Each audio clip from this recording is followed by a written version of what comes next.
Folks, Black Star Network is here. Oh, no punches! I'm real revolutionary right now. Support this man, Black Media. He makes sure that our stories are told. Thank you for being the voice of Black America, Roland. Stay black. I love y'all. All momentum we have now, we have to keep this going. The video looks phenomenal. See, there's a difference between Black Star Network and Black-owned media and something like CNN. You can't be Black-owned media and be scared. It's time to be smart. Bring your eyeballs home. You dig?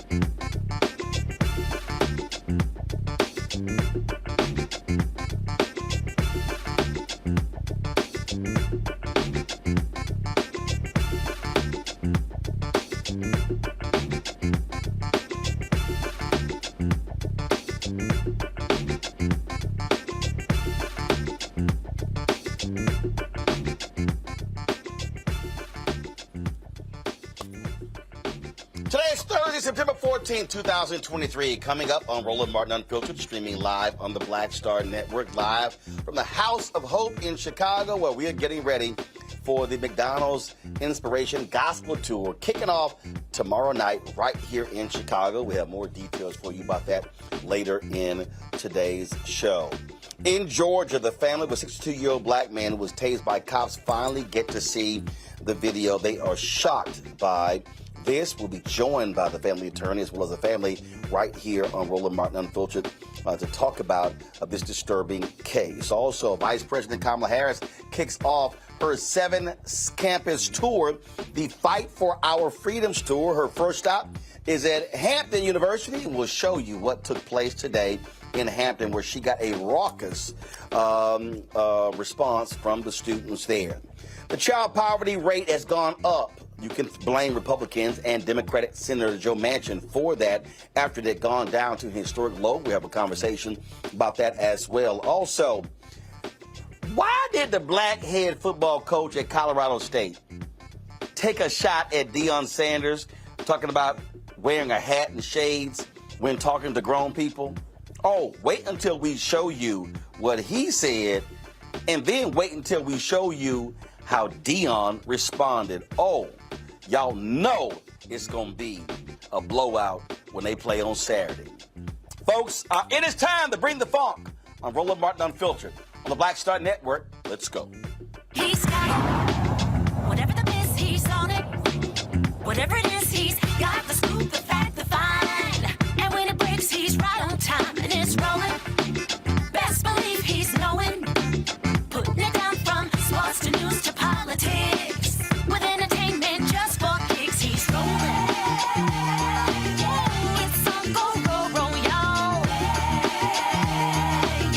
It's rolling Martin, yeah. Rolling with rolling now. He's funk, he's fresh, he's real, the best, you know he's rolling Martin now.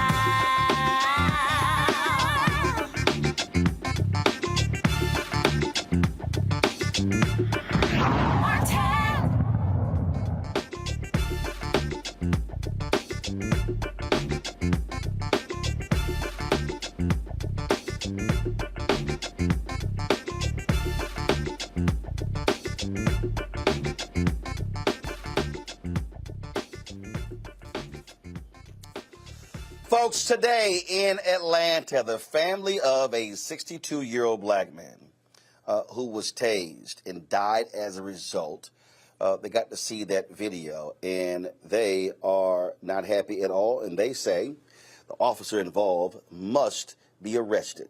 Johnny Hollman Sr., he was involved in a minor traffic accident, folks. Now, it's not clear why things escalated. Now, remember, we discussed this before. Johnny was the one who called the cops. When the family arrived at the scene, they saw their father lying motionless on the ground with paramedics performing CPR after he was tased by a police officer. The unnamed officer is on leave as the Georgia Bureau of Investigation looks into this case. Bodycam footage has not been released publicly, but the family, they have now been able to see the video. Family attorney Mawali Mel Davis and Johnny Hollman's daughter, Arnitra Hollman, join me right now from Atlanta. Glad to have both of you, unfortunately, under these circumstances. Sorry, Arnitra, for the loss of your father. Mawali, what does the body cam video show? How long is the video? And because y'all got an opportunity to actually see it today, correct?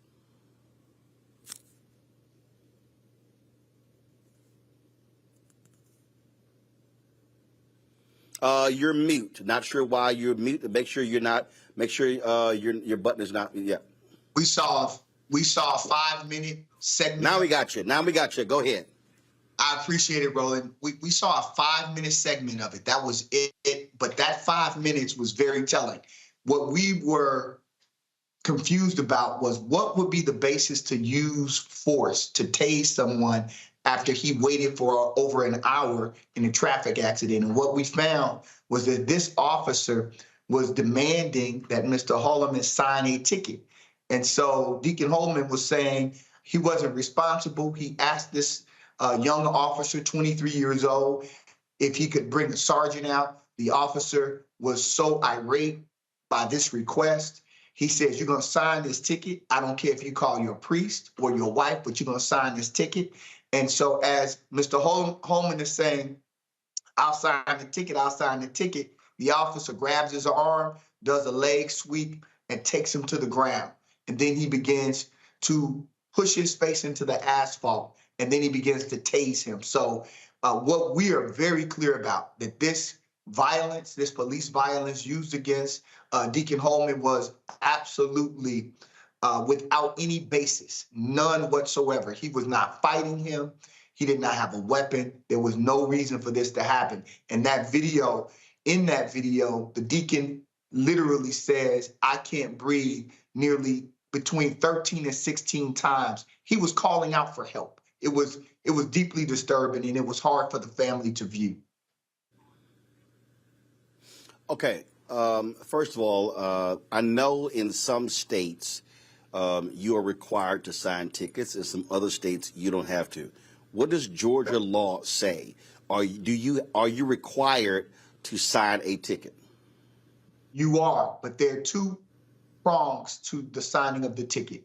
The first thing the officer has to do is to tell you that by signing the ticket, this is not an admission of guilt. And the second is that if you don't sign the ticket, they will have to take you in front of a judge and that you can be arrested. The officer failed on the second prong. He did not do that. And this is strictly followed. In fact, there are cases that have been decided here in Georgia that says if you don't do both prongs, then any evidence, the arrest is unlawful. And that was the status that Mr. Hollman was in. Additionally, he never refused. He hesitated and he asked for a sergeant. But when the officer became more aggressive, he said, "I'll sign the ticket." He repeated it 3 times, and the officer ignored his willingness to sign the ticket and decides that he's going to take him down and then begin to physically assault him and tase him.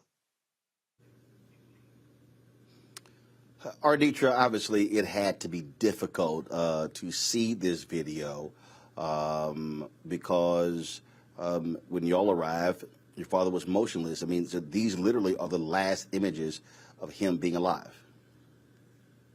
Yes, very emotional. Remember when he was calling me. So he dialed my number to let me know what was going on, but he never actually got a chance to physically, speak with me. He had me on speakerphone. He called out for me twice. He said, baby. And then after that, I could just hear the officer being very aggressive with my father. I could hear my father, asking him, like, why you doing an old man like me like this? And, I could just hear the officer still being aggressive, cursing at my father, using profanity. He was going back and forth with him. My father was telling him I did nothing wrong, and he was just trying to plead with him. And this officer was still aggressive. So for those 17 minutes and 46 seconds that I stayed on the phone, it was very disturbing to now watch this video because it only confirmed what I already knew. So when I initially got on the scene, those were my first words. Like, you killed my father. Like, y'all killed my daddy. Like, I knew the way they was beating his chest, trying to revive him. But once I didn't hear my daddy speak anymore, after he was asking for help, after he was telling them he could not breathe, I felt it in my spirit, my daddy was gone already.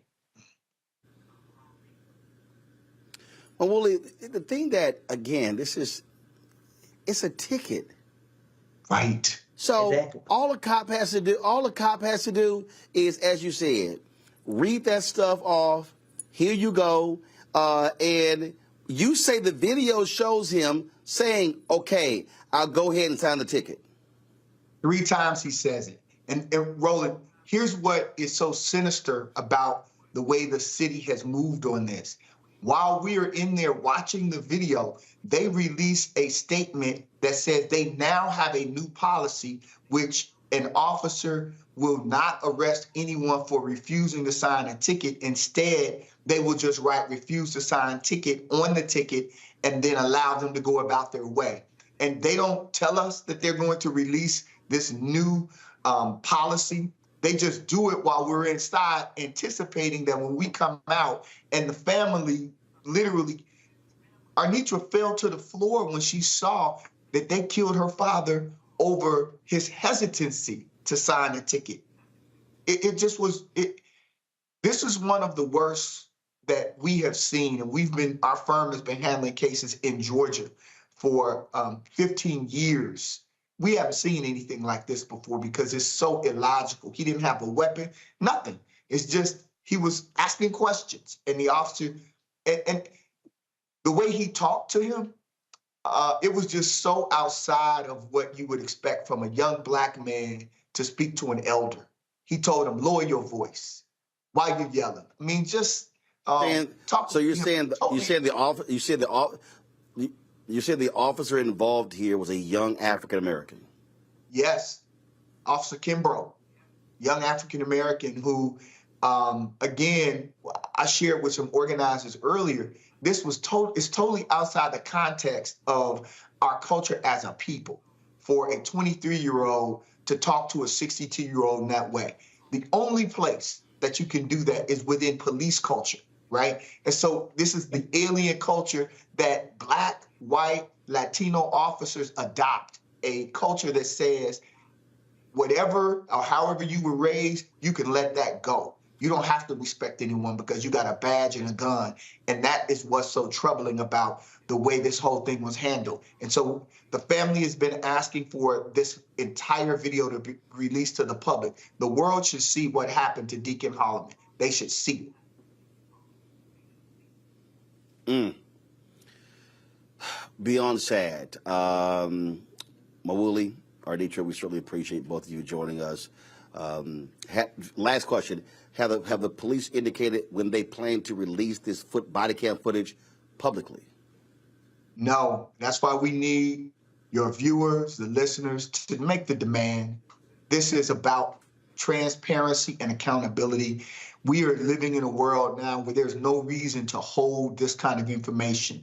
They released it in Tyree Nichols. They've released it in George Floyd. They've released it in all of these other cases. And Atlanta sits as the center of the civil rights movement.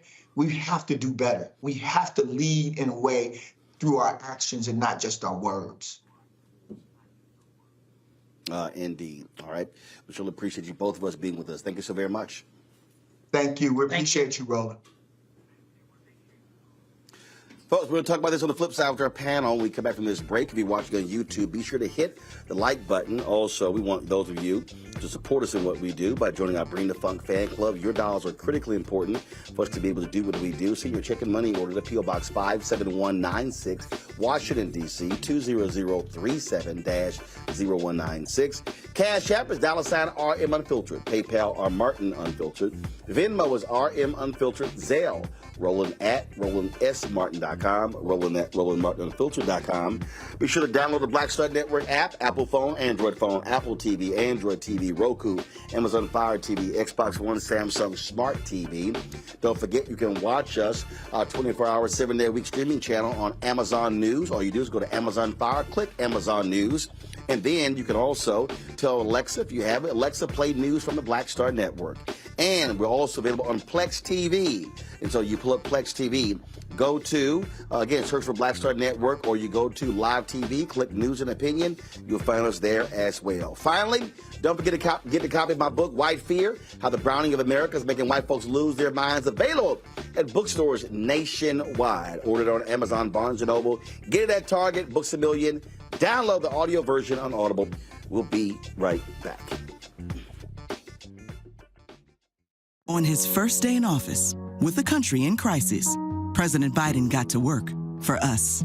Cutting Black child poverty in half, more money for Black entrepreneurs, millions of new, good-paying jobs. He's lowered the cost of living and prescription drugs. But there's more to do. He gets it, because we all deserve dignity, safety, respect, and a chance to do more than just get by, but to get ahead. I'm Joe Biden, and I approve this message. Next on The Frequency with me, Dee Barnes. Producer, writer, and activist Drew Dixon joins us for an honest conversation about Black women and trauma, right here on The Frequency on the Black Star Network. Hatred on the streets, a horrific scene, a white nationalist rally that descended into deadly violence. White people are losing their damn minds. As an angry pro-Trump mob storms the U.S. Capitol, we're about to see the rise of what I call white minority resistance. We have seen white folks in this country who simply cannot tolerate Black folks voting. I think what we're seeing is the inevitable result of violent denial. This is part of American history. Every time that people of color have made progress, whether real or symbolic, there has been what Carol Anderson at Emory University calls white rage as a backlash. This is the rise of the Proud Boys and the Boogaloo Boys. America, there's going to be more of this. Here's all the Proud Boys, guys. This country is getting increasingly racist in its behaviors and its attitudes because of the fear of white people. The fear that they're taking our jobs, they're taking our resources, they're taking our women. This is white fear.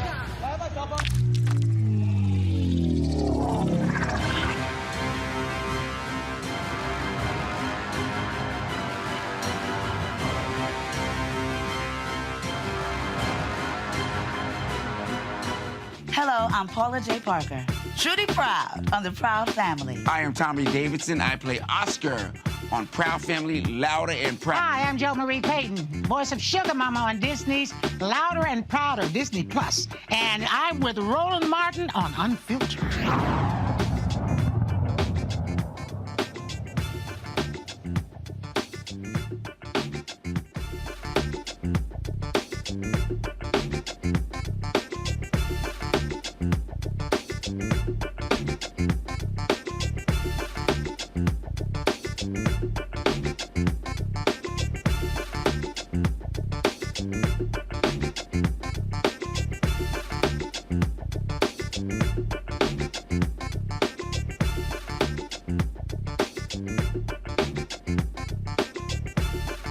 Roland Martin Unfiltered here on the Black Star Network. My panel, Dr. Greg Carr, Department of Afro-American Studies at Howard University, joining us out of D.C. Reese Colbert, host of the Reese Colbert Show on Sirius XM Radio out of D.C. as well. Lauren Victoria Burke, Black Press USA out of Arlington, Virginia.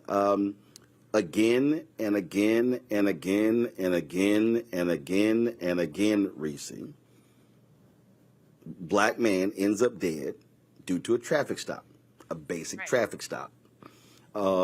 It doesn't matter if the cop is black, doesn't matter if the cop is white, it doesn't matter. These things continue.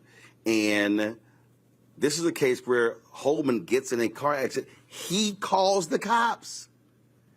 And now, based upon what we heard from the attorney and his daughter, the arrogant cop gets mad and you gonna sign this ticket?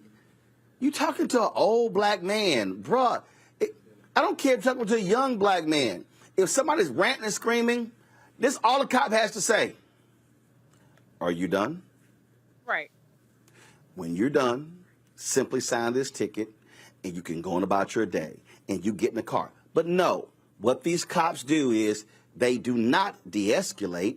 They choose to escalate because what they know is they have a gun and a badge and a taser and they can act with impunity. Mm-hmm. Absolutely. I mean, it's a lynching. That's what it is. You know, when you sit up there and you get involved in a minor traffic accident, it wasn't like this man was in a high-speed chase going through multiple cities and had 100 cops on his tail. Like, it was a minor traffic accident, and it escalated to the point of being murdered by this police officer. And, you know, just the fact that it's a black person just makes it that much more heinous.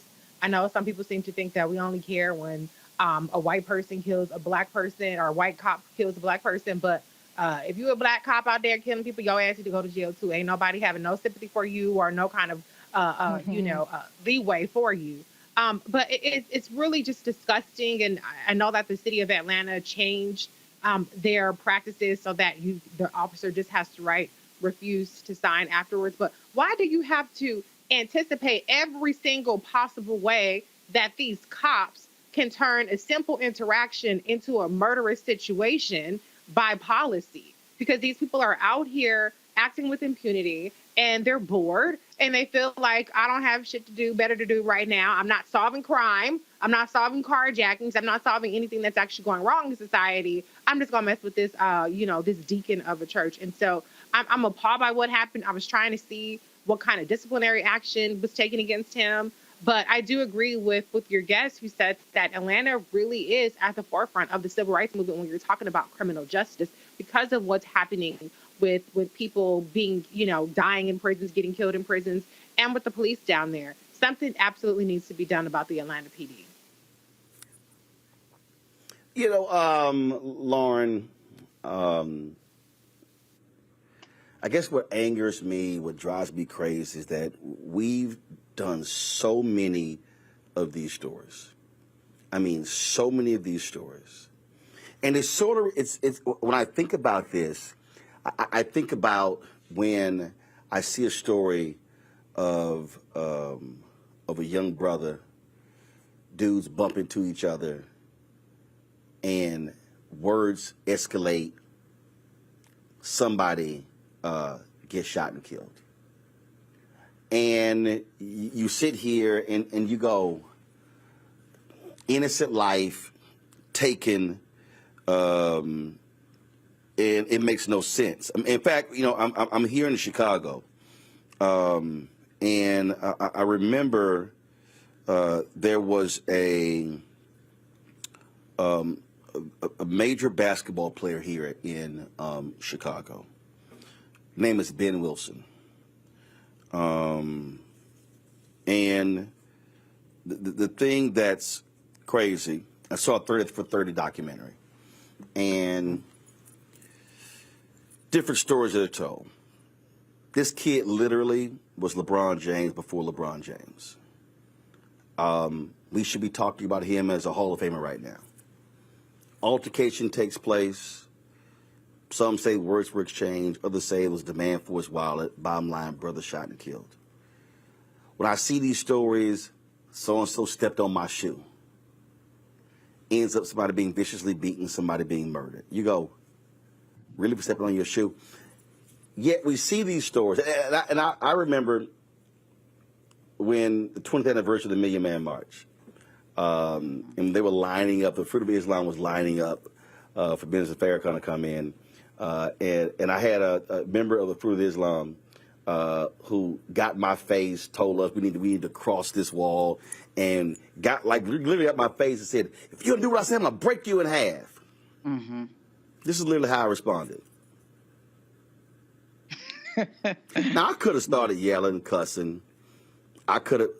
But what the brother didn't realize is, dude, I'm actually helping you out right now. Because if I call Mustafa Farrakhan, or call Minister Farrakhan, you're going to have a problem. Now, how I handle it was how I was supposed to handle it. I'm not about to sit here and get into no argument and no yelling. Because first of all, dude, you're wrong. And the minister will tell you in a heartbeat you're wrong. But again, I de-escalated. I could have responded with all of that energy.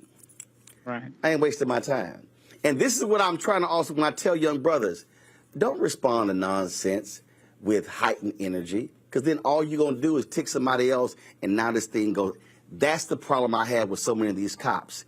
They refuse to de-escalate. They refuse to bring it down. They refuse to sit here and say, and go quiet and say, sure, let me know when you're done. What do you mean when I'm done? Let me know when you're done being emotional.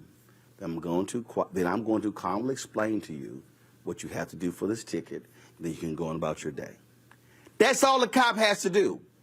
But they know they don't have to do that because the law protects them. Well, yes, Roland, you're right.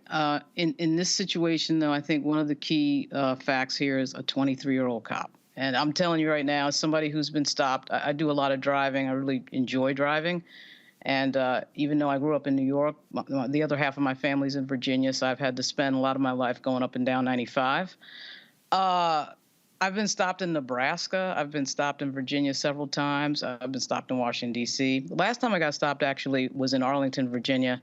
Young cop. There's nothing that makes me more nervous when I get stopped than to look into my rearview mirror and see a young cop. The last time I was stopped, same exact situation. I had to sign the ticket. I did a slow roll through a stop sign I was actually on my way to William T. Newman's retirement ceremony, the husband of Sheila Johnson, and in Arlington. And cop was perfectly polite. Everything was great. I did have to sign the ticket. He did say signing the thing was not an admission of guilt. But to your point, I do think that there's a problem in this country with regard to the qualifications for police officers. This is somebody who can take away your liberty, take away your life, take away your freedom in an instant. And during the break, I texted my boyfriend, who's a federal police officer. This is for federal police. You can be 21 years old and be a federal police officer. Starting salary is $77,000.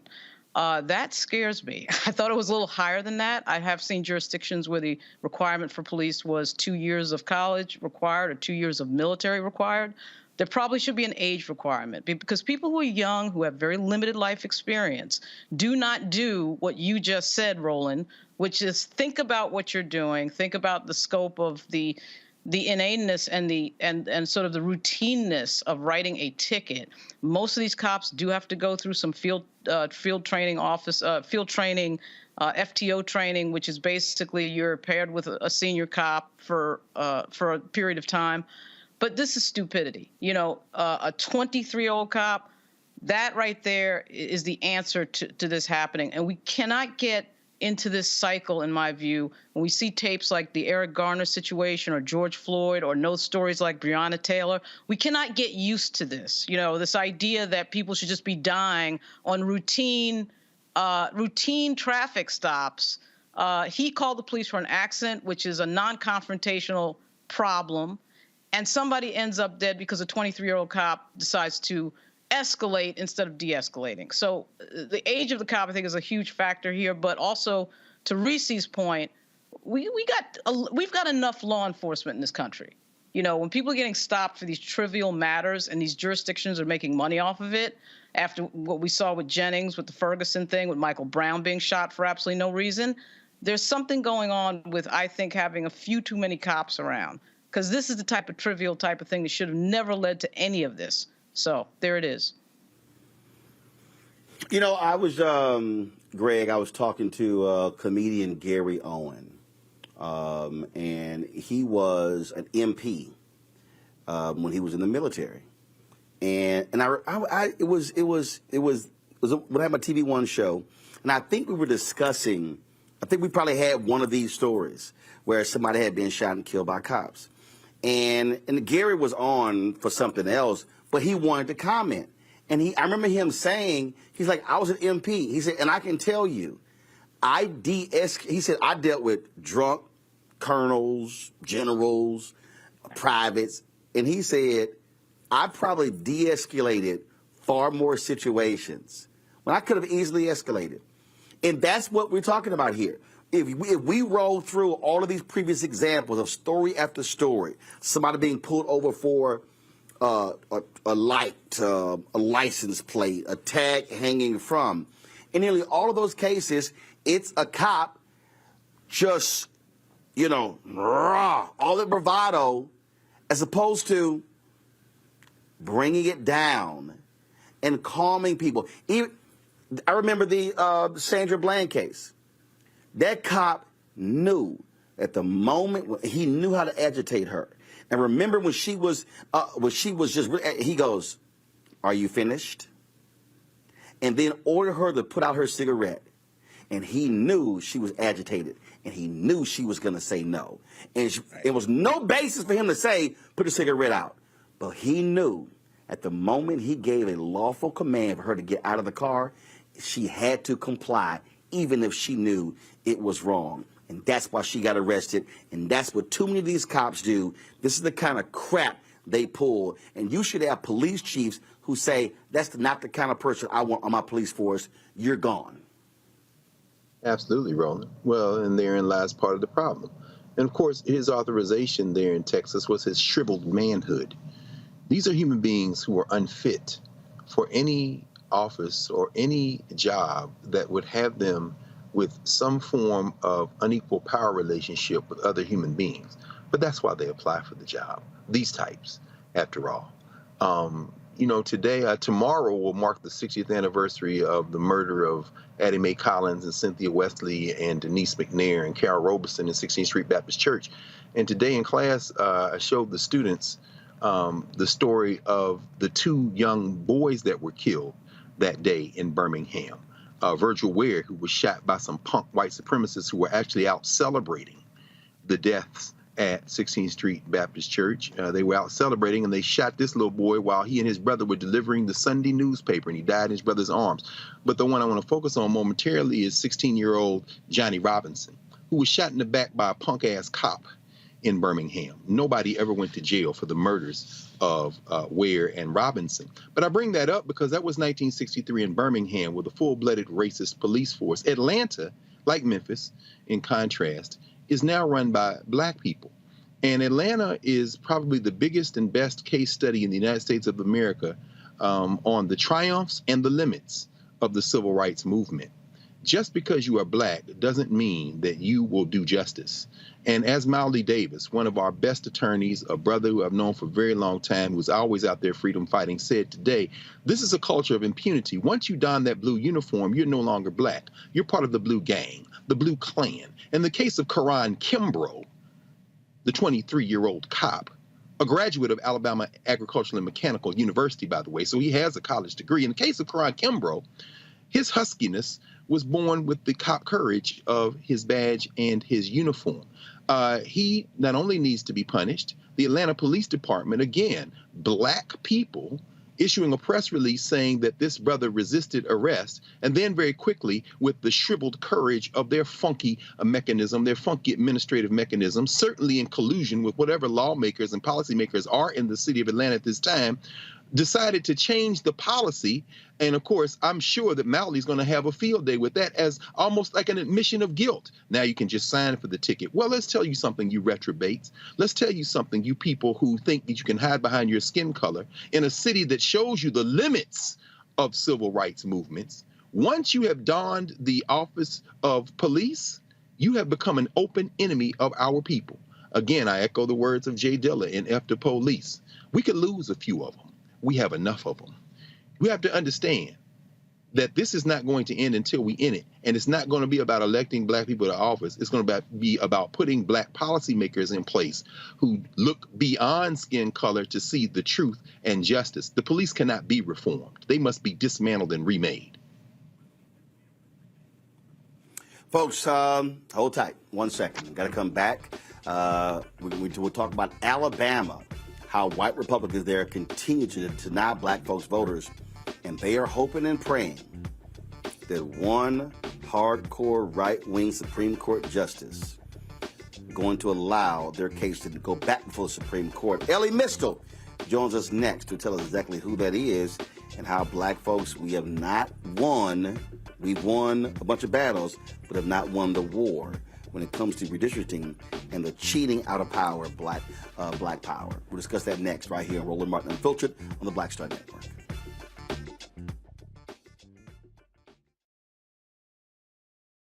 On the next Get Wealthy with me, Deborah Owens, America's Wealth Coach, are you working hard and yet your performance doesn't reflect your paycheck?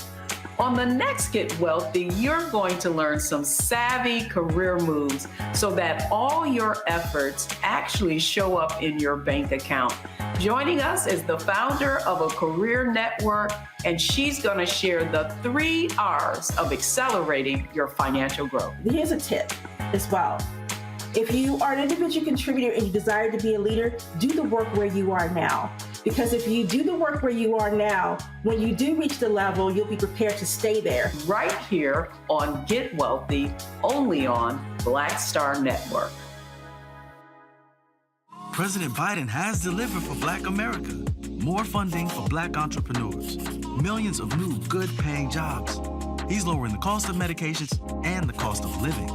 Joe Biden is delivering for us, and that's the facts. All change is not growth. Right. But thoughtful change is real good fertilizer.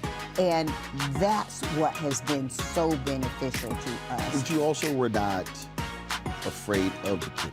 Well, and I'm a Black woman in business. Come on, I don't care how I dress up. I don't care who I'm speaking with. I don't care what part of the world I am in.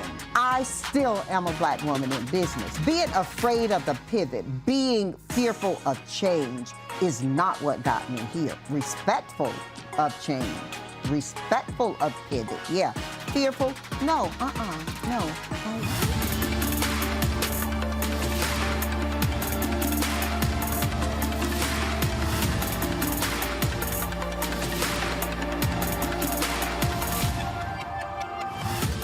Hey, what's up? It's Sammy Roman. Hey, it's John Murray, the executive producer of the new Sherry Shepherd Talk Show. It's me, Sherry Shepherd, and you know what you're watching, Roland Martin Unfiltered.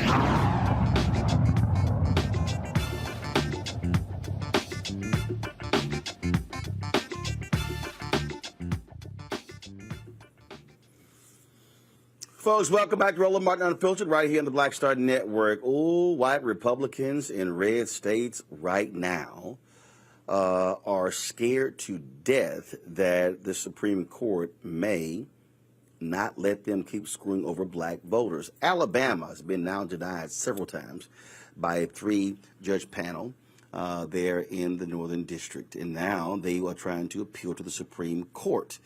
If the Supreme Court does not hear their appeal, then they're going to have to abide by a special master which redraw the lines. The special master has until September 25th to redraw these lines. So what could happen here? Well, Elie Mystal of The Nation wrote a piece where he said the person who they are hoping and banking on is Supreme Court Justice Brett Kavanaugh. Elie joins us right now. Elie, glad to have you back on Roland Martin Unfiltered.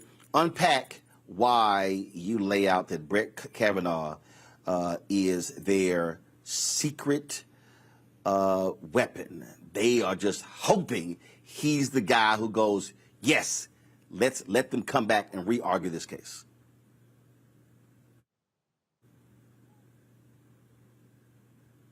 Elie, I think, Elie, you're on mute. Elie, you're on mute. Elie has muted himself. That was a kid-level situation. Sorry. Anyway, there you go. To understand how Brett Kavanaugh plays a role here, we have to back up for a second and remember how we got here in the first place. Alabama issued racist maps after the 2020 census. Alabama has 7 congressional districts. Alabama is 26% black. 2 divided by 7 equals 28%.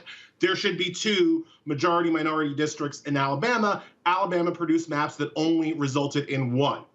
All right, so they were sued by the NAACP and others. It went all the way to the Supreme Court. In a surprising 5-4 decision, John Roberts and Brett Kavanaugh joined the liberals in saying that the Alabama maps were an unconstitutional racial gerrymander and they had to redraw the maps. So Alabama takes that decision and is like, yeah, screw you. We're not gonna do what you say. Instead of redrawing the maps to make 2 majority-minority districts, they take 1 district that was 30% black, they make it 40% black. You're still not going to elect a black congressperson in that district, and sends it back and says, we're done. They're sued again, as you pointed out, a 217-page scathing decision from a unanimous 3-judge panel ruled that Alabama was again in violation of the Constitution and the Supreme Court and appointed the special master to redraw their maps, but they're appealing to the Supreme Court again. And this time they're using an argument specifically asked for by Brett Kavanaugh. Because when Kavanaugh joined Roberts and the liberals in the Alabama case the first time, he explicitly said, hey, maybe the Voting Rights Act has outlived its usefulness. The exact quote from the decision is, the Voting Rights Act cannot be extended indefinitely into the future. But, Kavanaugh said, nobody in this case made that argument, so what can I do? I don't know.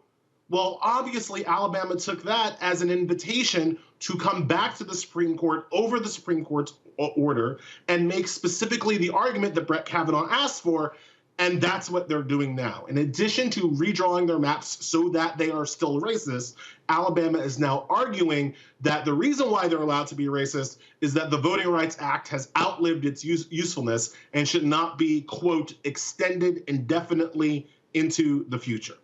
And so it is that argument that Brett Kavanaugh himself asked for that Alabama is now back at the Supreme Court making.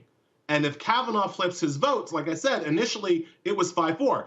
I'm actually not worried about Roberts on this particular case.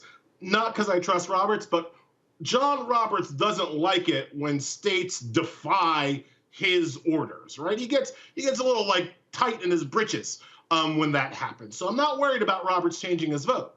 But Kavanaugh, if he changes his vote, then we go 5-4 the other way. And then not only is Alabama allowed to racistly redraw its maps, but we're also staring at a situation where Kavanaugh and the other 4 conservatives who are always against it could rule that the Voting Rights Act is too old to be of use anymore because, according to the white conservatives, we have defeated racism. And then that becomes a trickle-down effect because it then goes from Alabama to the Louisiana case, to the Florida case, to the cases happening right now in Georgia. And to your point there, and this is what these Supreme Court justices, these right-wingers do. They literally, to your point, he brings it up, they literally give direction to these folks as a way to go, yeah, do this and bring it back to me.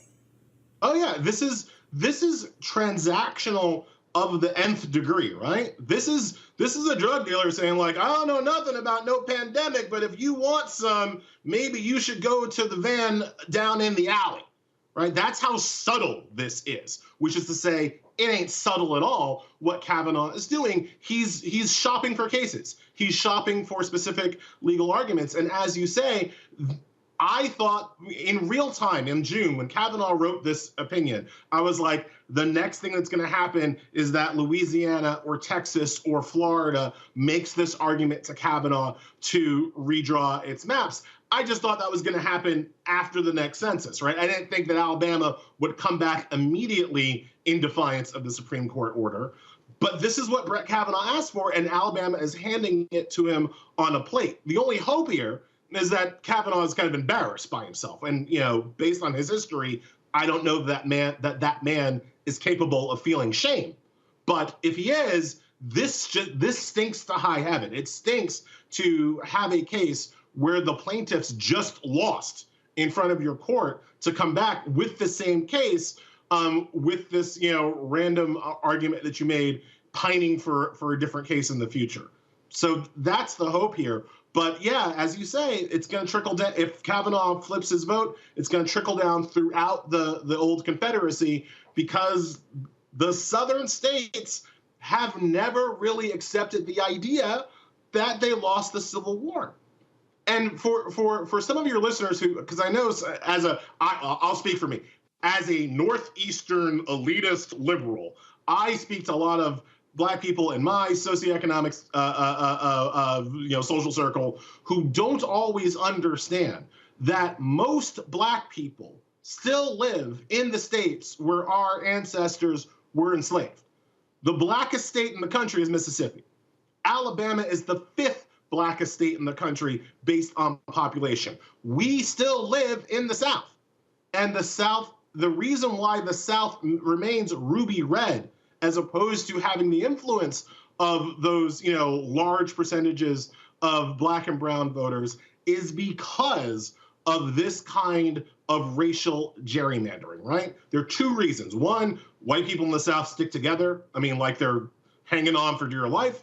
And 2, when they stick together and they take control of state legislatures, they gerrymander away the political power of their Black citizens that are still living there.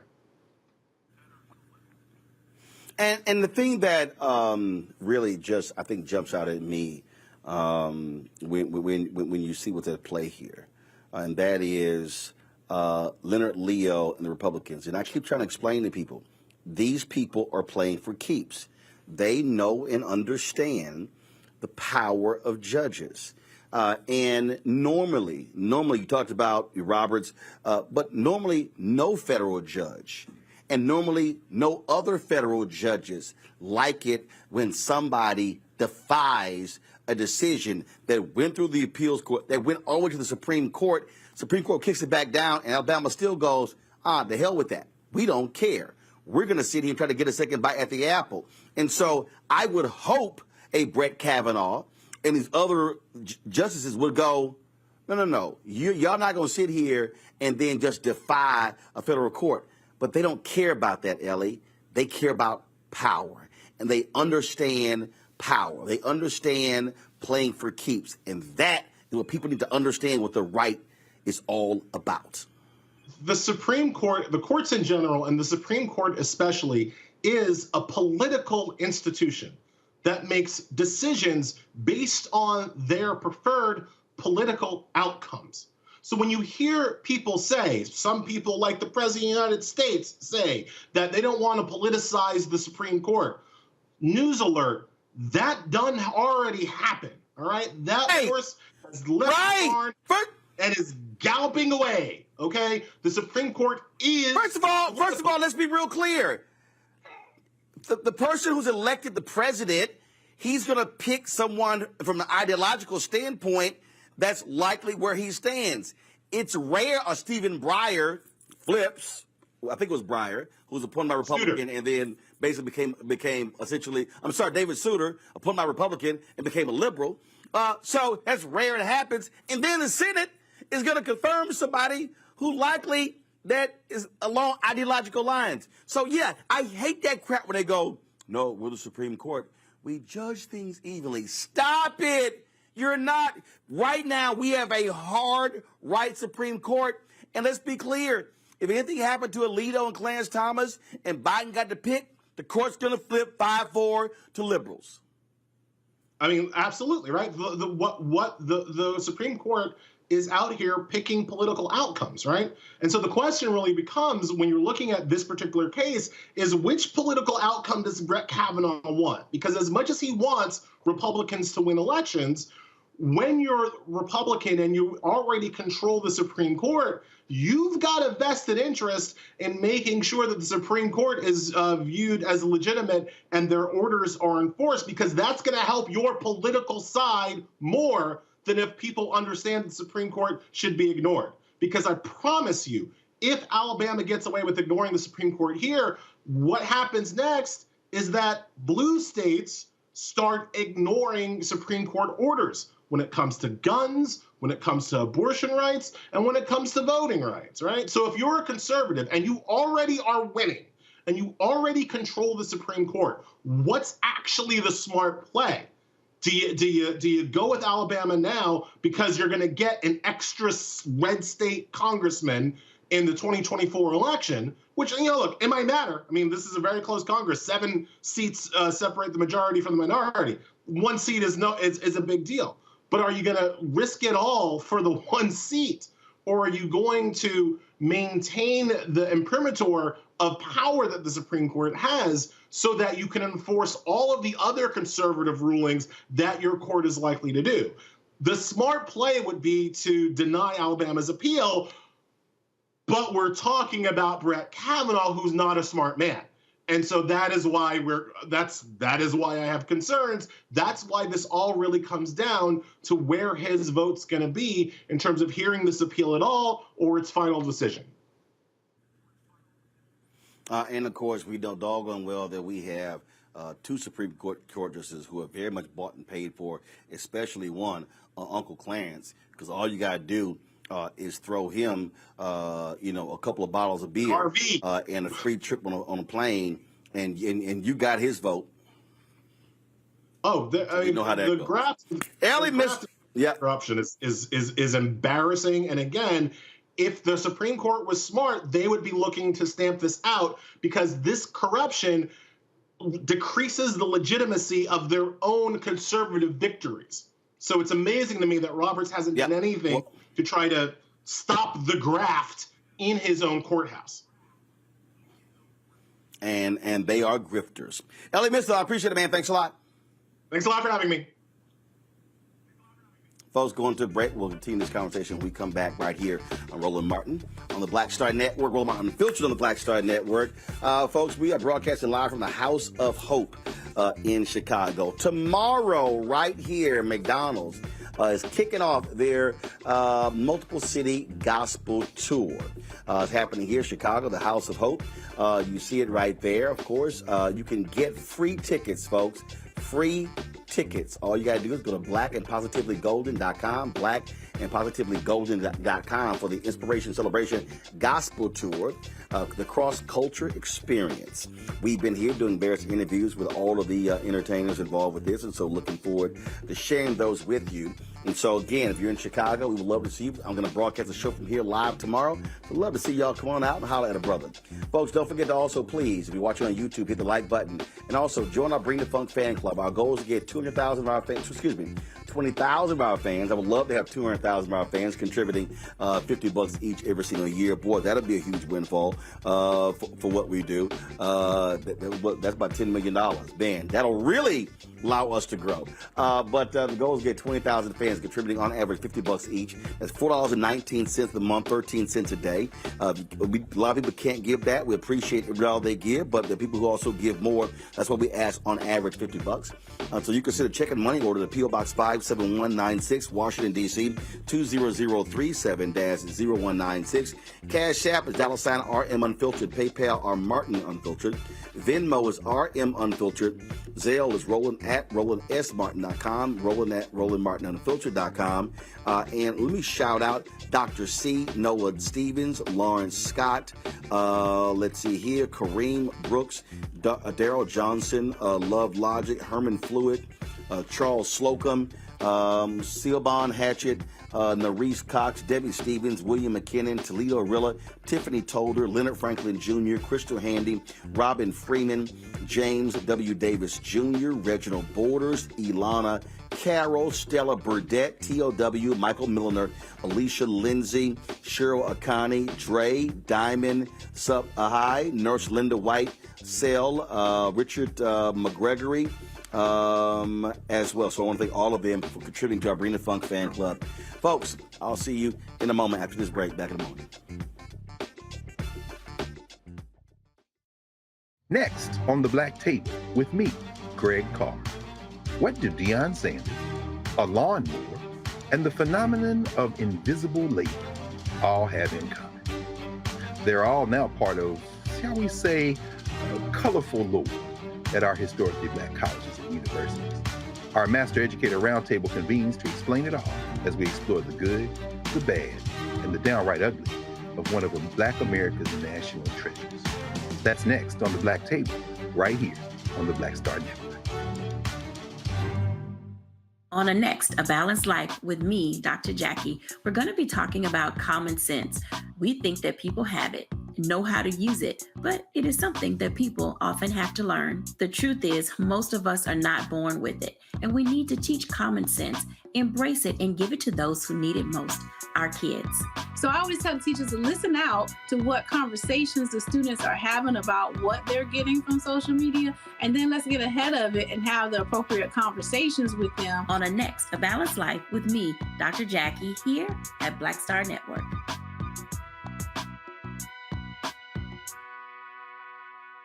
When you talk about blackness and what happens in black culture, we're about covering these things that matter to us, speaking to our issues and concerns. This is a genuine people-powered movement. There's a lot of stuff that we're not getting. You get it, and you spread the word. We wish to plead our own cause to long have others spoken for us. We cannot tell our own story if we can't pay for it. This is about covering us. Invest in black-owned media. Your dollars matter. We don't have to keep asking them to cover our stuff. So please support us in what we do, folks. We want to hit 2,000 people, $50 this month, raise $100,000. We're behind 100,000, so we want to hit that. Y'all money makes this possible. Checks and money orders go to P.O. Box 57196, Washington, D.C. 20037-0196. The Cash App is $RM Unfiltered. PayPal is R Martin Unfiltered. Venmo is RM Unfiltered. Zelle is Roland at RolandSMartin.com. Bruce Smith, creator and executive producer of The Proud Family, Louder and Prouder. And you're watching Roland Martin Unfiltered.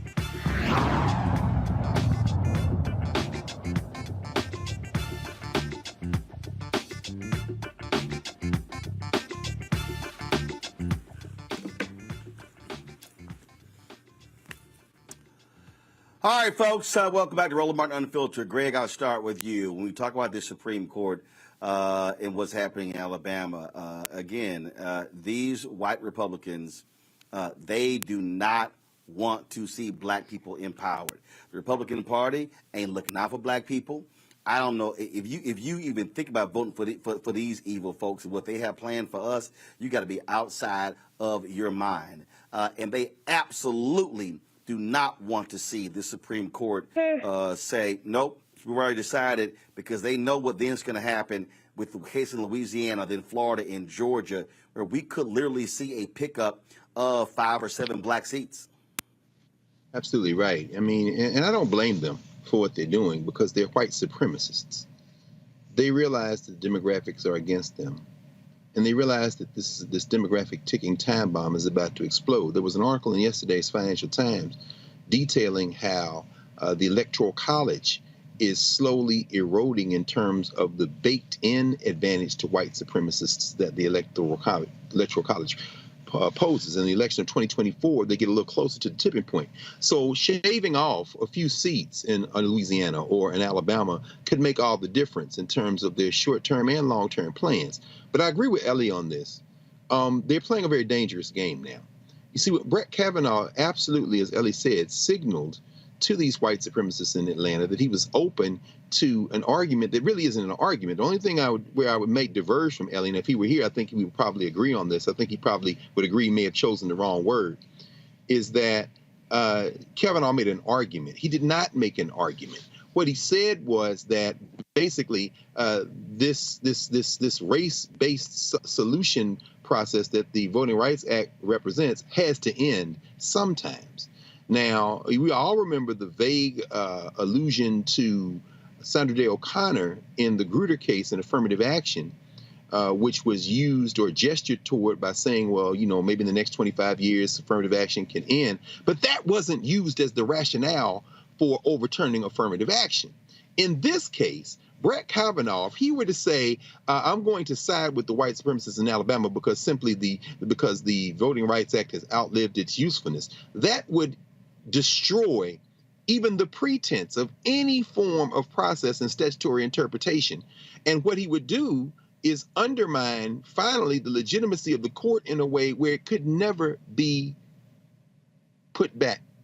Now, those who study the law understand that this has always been an issue. It was an issue with Roger Taney and Dred Scott. It was an issue in Giles versus Alabama and Oliver Wendell Holmes in the early 20th century. It has been an issue all along. But if Brett Kavanaugh does that, you can toss aside law degrees at that point. What you dropped is all pretense that they're using any process of statutory interpretation, and they're just doing whatever the hell they want. And Elie is absolutely right. Once they break it, then now we're talking about something we've never seen in this country, which is basically ignoring the Supreme Court. And if you want to see somebody ignore the Supreme Court and gesture toward that, look at the Indian Removal Act and Andrew Jackson when he said, I understand you can make a decision, Supreme Court, but do you have an army to back it up? This will be uncharted territory.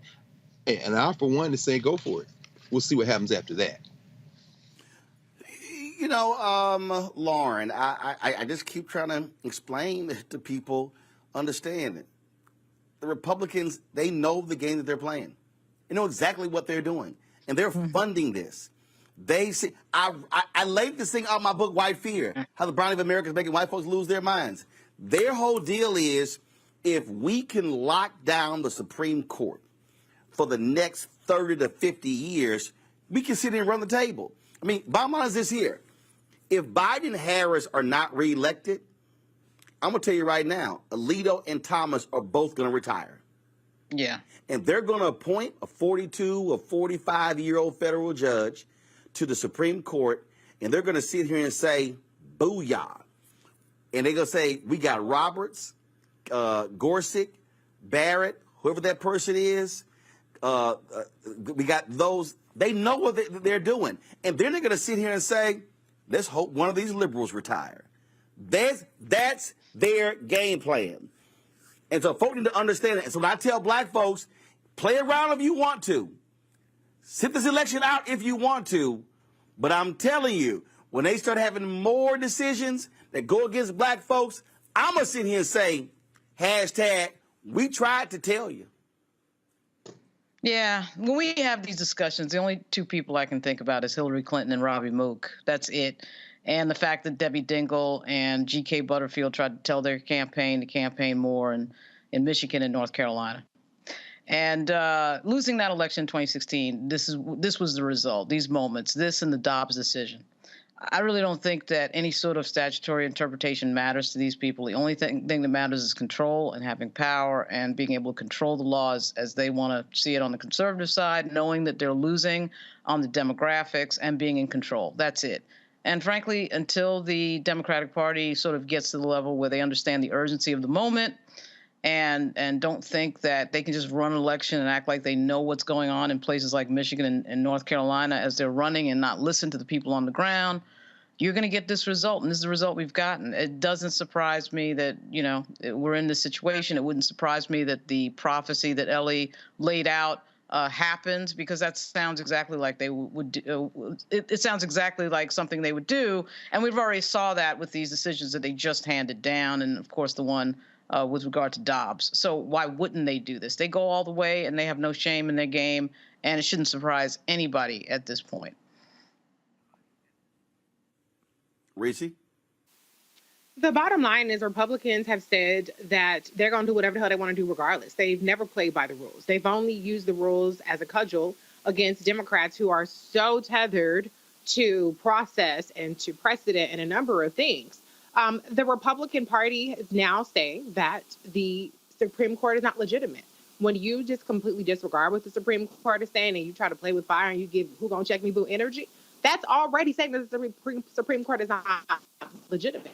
I think what they're really at danger is, I think what the Supreme Court ruling in this Alabama case initially was trying to buy a little bit of time, trying to put a little bit of control, thinking that they can have a little bit of control on just the Republican Party now's desire to just go through straight fascism, completely authoritarian government, white nationalist government. And I think if they overturn this or if they allow the Republicans to do that, they're going to let a genie out of a bottle that they cannot put back in.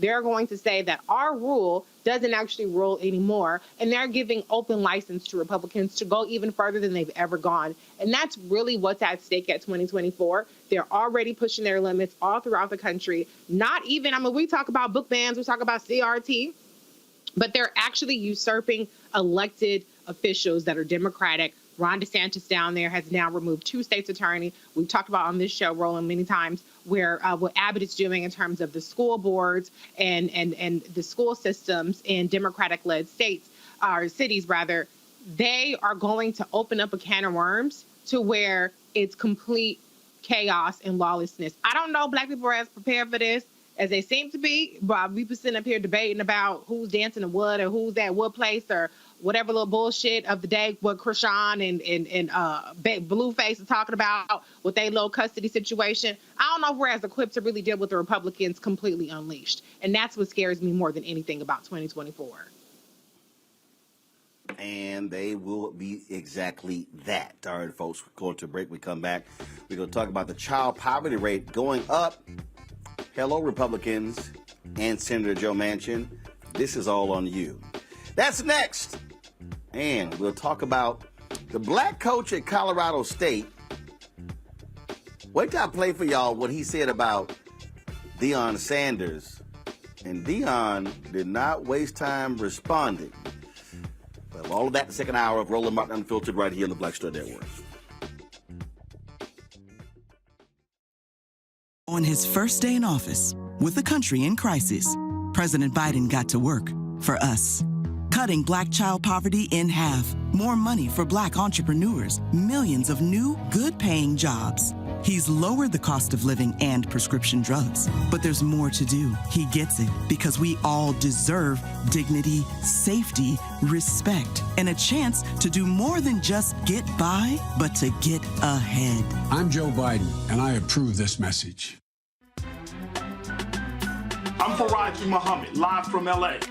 And this is The Culture. The Culture is a two-way conversation. You and me. We talk about the stories, politics, the good, the bad, and the downright ugly. So join our community every day at 3 p.m. Eastern and let your voice be heard. Hey, we're all in this together. So let's talk about it and see what kind of trouble we can get into. It's The Culture. Weekdays at 3, only on the Black Star Network.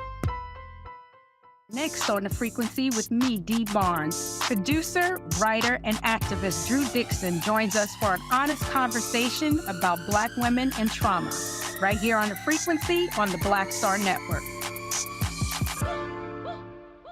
On the next Get Wealthy with me, Deborah Owens, America's Wealth Coach, are you working hard and yet your performance doesn't reflect your paycheck? On the next Get Wealthy, you're going to learn some savvy career moves so that all your efforts actually show up in your bank account. Joining us is the founder of a career network, and she's going to share the 3 R's of accelerating your financial growth. Here's a tip as well. If you are an individual contributor and you desire to be a leader, do the work where you are now. Because if you do the work where you are now, when you do reach the level, you'll be prepared to stay there. Right here on Get Wealthy, only on Black Star Network.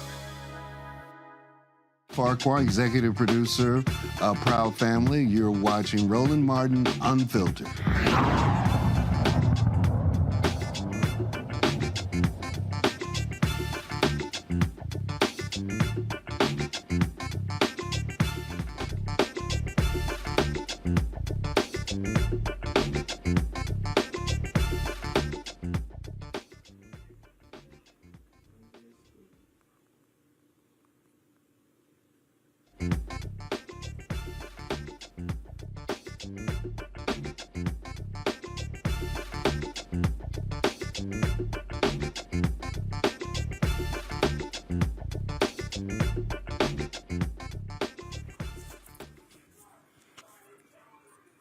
Folks, according to the U.S. Census Bureau, the poverty rate has increased for the first time in 13 years.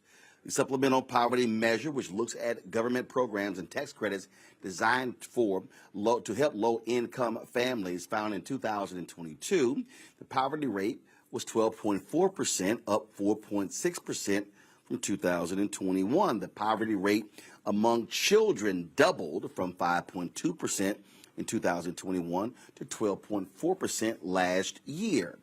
Why did the poverty rate grow up? Well, expiration of pandemic programs, stimulus payments, and congressional members who voted against the child tax credit. First of all, let me correct that. My folks wrote that. No, not Congress members who voted against the child tax credit.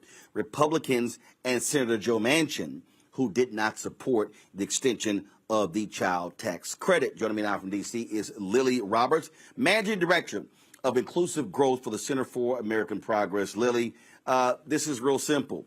And I say this all the time. Republicans love talking about how they're pro-life, and they're pro-life. When you vote against a program for child poverty, you're not pro-life.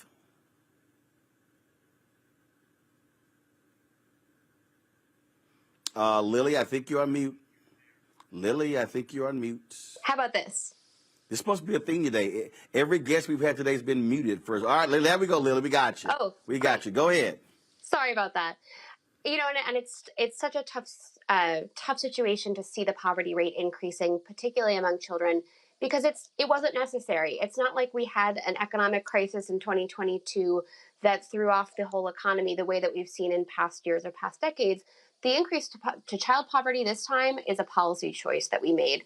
Republicans, and as you mentioned, one senator who's a Democrat, stood in the way of incredible progress that we had made in 2021 in getting closer to eliminating child poverty.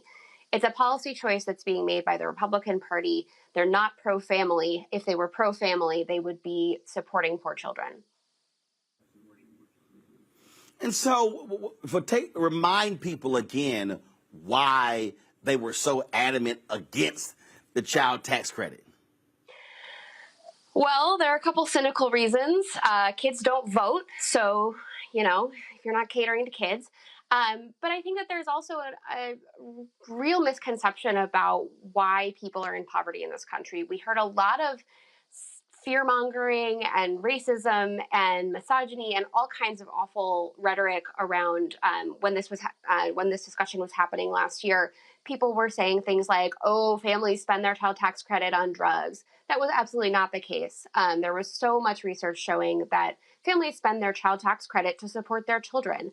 There were stories all day this week about, as we've seen the child poverty rate now go up, there have been discussions of what people spent their child tax credit on, and it was food and it was necessities. There was a story this morning out about a family who, for the first time, they were able to send their kids to rec league sports, and they did Little League for 1 year because they weren't as cash strapped as they had been. We know that families needed this money, and they spent it to get closer to being in the middle class and to feeling that economic stability. Well, and right, if I recall correctly, Manchin was going, oh, I've been told that they're going to be using this for drugs. No basis, no facts, no nothing. And what's nuts to me, this dude literally comes from one of the brokest states in the country. Absolutely. And it's such a short-sighted thing to fixate on, because we know that people spent their money in their communities. It supports a broader economic growth, right? Like if you're West Virginia, you want families who are poor to have that money to spend, to support local businesses, to be stable. It decreases the amount of money that West Virginia had to spend on social services. There are all sorts of macroeconomic reasons to support things like the child tax credit, even if you're not persuaded by the individual circumstances of a family in poverty. Even if you set the moral case aside, programs like the child tax credit are incredibly beneficial for the community and for the economy. All right, Lily Roberts, glad to have you on the show. We surely appreciate it. Thanks a lot. Thanks so much. This to me right here, Greg, is one of those issues where if I'm Biden Harris, I'm pounding these fools for not caring about kids? Well, I mean, yeah, they care more about themselves. I mean, we know that Joe Manchin, as Bernie Sanders called him the other day, a corporate dem, he and Sinema. Joe Manchin is more concerned about maintaining his criminal enterprise of profit skimming and political power in West Virginia. He is a creature of his backward electorate. So this millionaire who, sails up and down the Potomac in his yacht, this millionaire wants to stay in power. So I really don't blame Joe Manchin. He is a creature of his backward state, his backward electorate. He wanted to add work requirements and means testing, this allusion to drugs, of course, being a cover. He's trying to play to the cheap seats in his backward state. Jim Justice, people running against him. He doesn't look like he's going to be returned to the federal legislature. So, Democrats are making noise about perhaps restoring some corporate tax deductions in exchange for some movement on this. But ultimately, what we are facing is a situation where when you see vermin-minded politicians like Joe Manchin, what you're seeing is the result of people not fully participating in the political process. This is a desperate politician attempting to hold on to power. He doesn't give a damn about children or anybody else. He gives a damn about his own pockets and his own ability to stay in the legislature. And so we have to overwhelm them by participating, by organizing, by mobilizing. Absent that, we're going to see a lot more of this. And this is where, Lauren, again, if I'm Biden Harris, I'm like, no. We ain't negotiating a child tax credit. No, we're not about to sit here and hook corporations up with more billions. They made a lot of money in that doggone tax break that Donald Trump gave them. No, it ain't happening. And I will dare say, if y'all want to fight, we're going to fight over children. And we're going to see who cares about the American children, Democrats or Republicans. Force them to have to deal with poor children. And this is where the White House, Biden, y'all need to stop playing around. Meet with Reverend William Barber and poor people who are affected. Bring poor people to the White House. Put them up before the cameras and say, our Republicans, look these folks in the eye who are out there working their butts off, having jobs, trying to care for their kids, and y'all would rather give tax credits to corporations and not the poor children of America. Yeah, for some reason, both political parties do not like to talk about poverty or poor people. But when the conversation does come up, obviously, it's usually the Democrats. In fact, it's only the Democrats. And it's interesting that you bring up the president and the vice president today. They both had speeches today. And I don't think anything close to this came up. It didn't come up with the vice president. I didn't see everything that Biden said today in Maryland. But it is strange, Roland, that this is such low-hanging fruit in a world where we will send billions in our tax money overseas to various places. And yet this was something that was an obvious anti-poverty move and policy that worked, absolutely worked.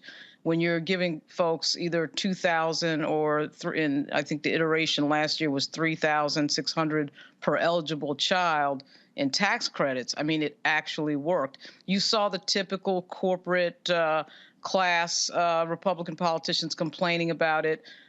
Because quite frankly, I think that there's just a group of politicians in there who just want people to be desperate and poor and working at some corporation for minimum wage that needs people to be desperate and poor to be working at some corporation at minimum wage. And that's just how they view the world. And anytime you get into sort of any deep policy discussion about helping poor people, specifically helping poor people, even in a country that has over 40 million poor people, it's amazing how much of a fight that is. And it's also weird, too, because even the MAGA Republicans, when Donald Trump first started campaigning in 2016, he did have an America First sort of mantra that he went over. One would think that America First meant that the priorities that are our spending of our tax money would mean a focus on people here in the United States.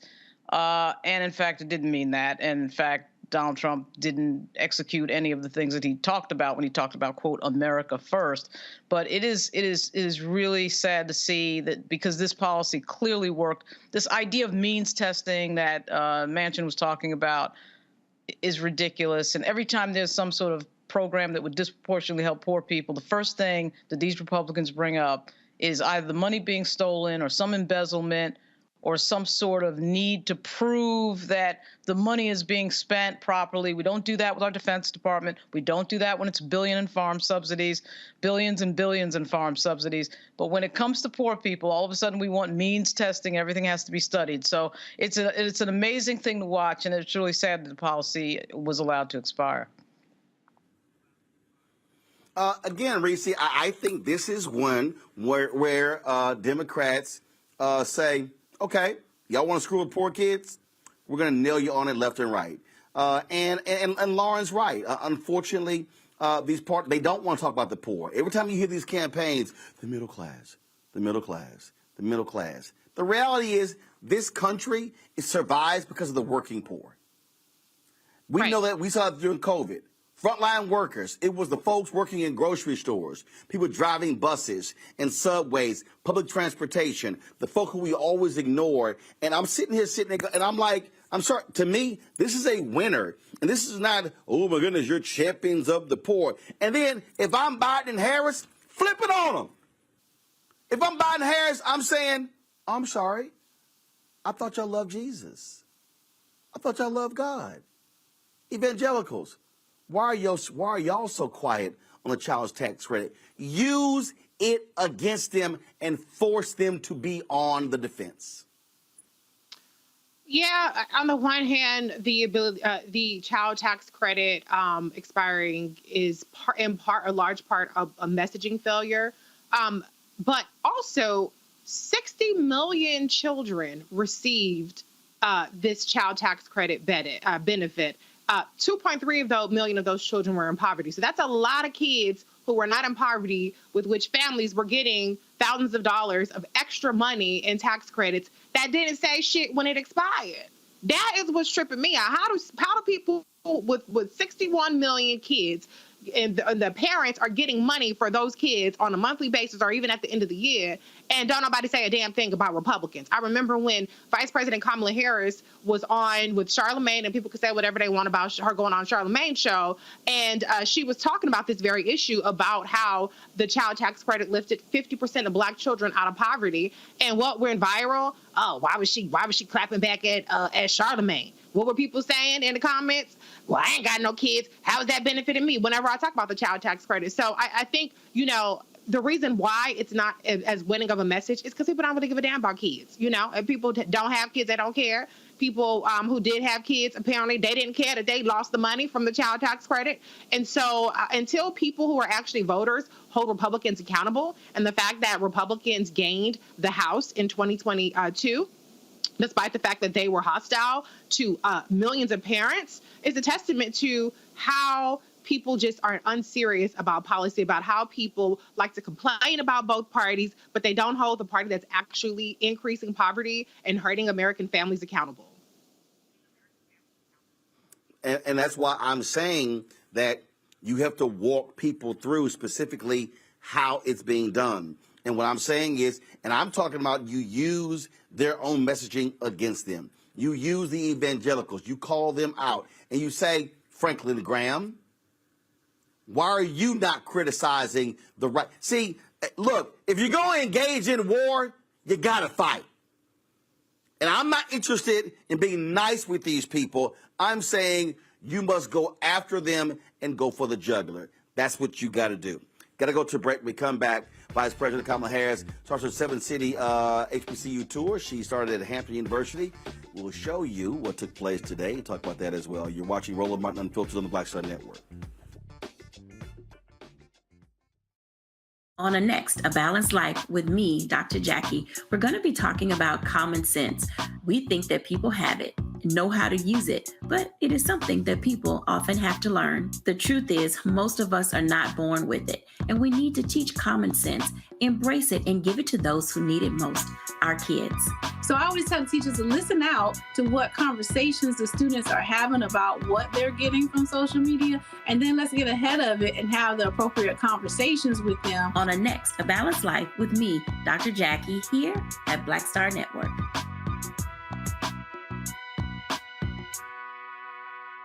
All change is not growth. Right. But thoughtful change is real good fertilizer. And that's what has been so beneficial to us. But you also were not afraid of the pivot. Well, and I'm a black woman in business. Come on, I don't care how I dress up. I don't care who I'm speaking with. I don't care what part of the world I am in. I still am a black woman in business. Being afraid of the pivot, being fearful of change is not what got me here. Respectful of change, respectful of pivot, yeah. Fearful, no, no.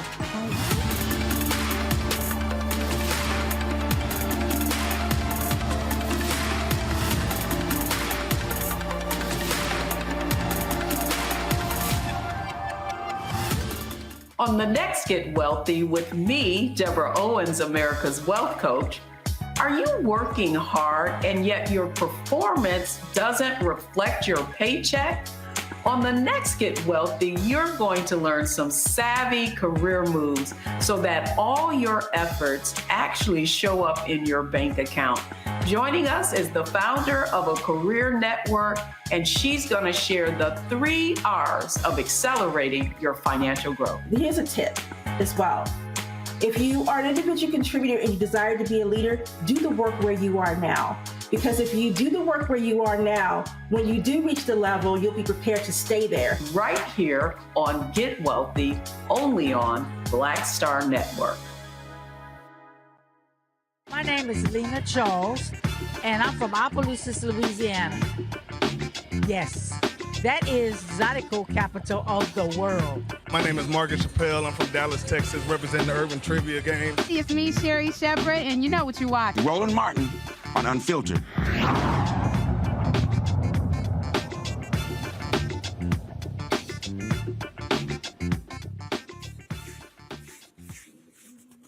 Folks, Vice President Kamala Harris kicked off her Fight for Our Freedoms tour today at Hampton University, a 7-state college tour. Man, listen to this. A lot of the young people here voted for the first time in 2020, 2022. Hold up, stop, hold up, stop. Come back to me. Okay, first of all, y'all, I don't want to play the soundbite yet. I just want to show you what the initial reaction was, okay? Students were absolutely excited to hear from the vice president. That also defies a lot of these people out here who keep saying stuff like, ooh, black people are not really excited about Vice President Kamala Harris.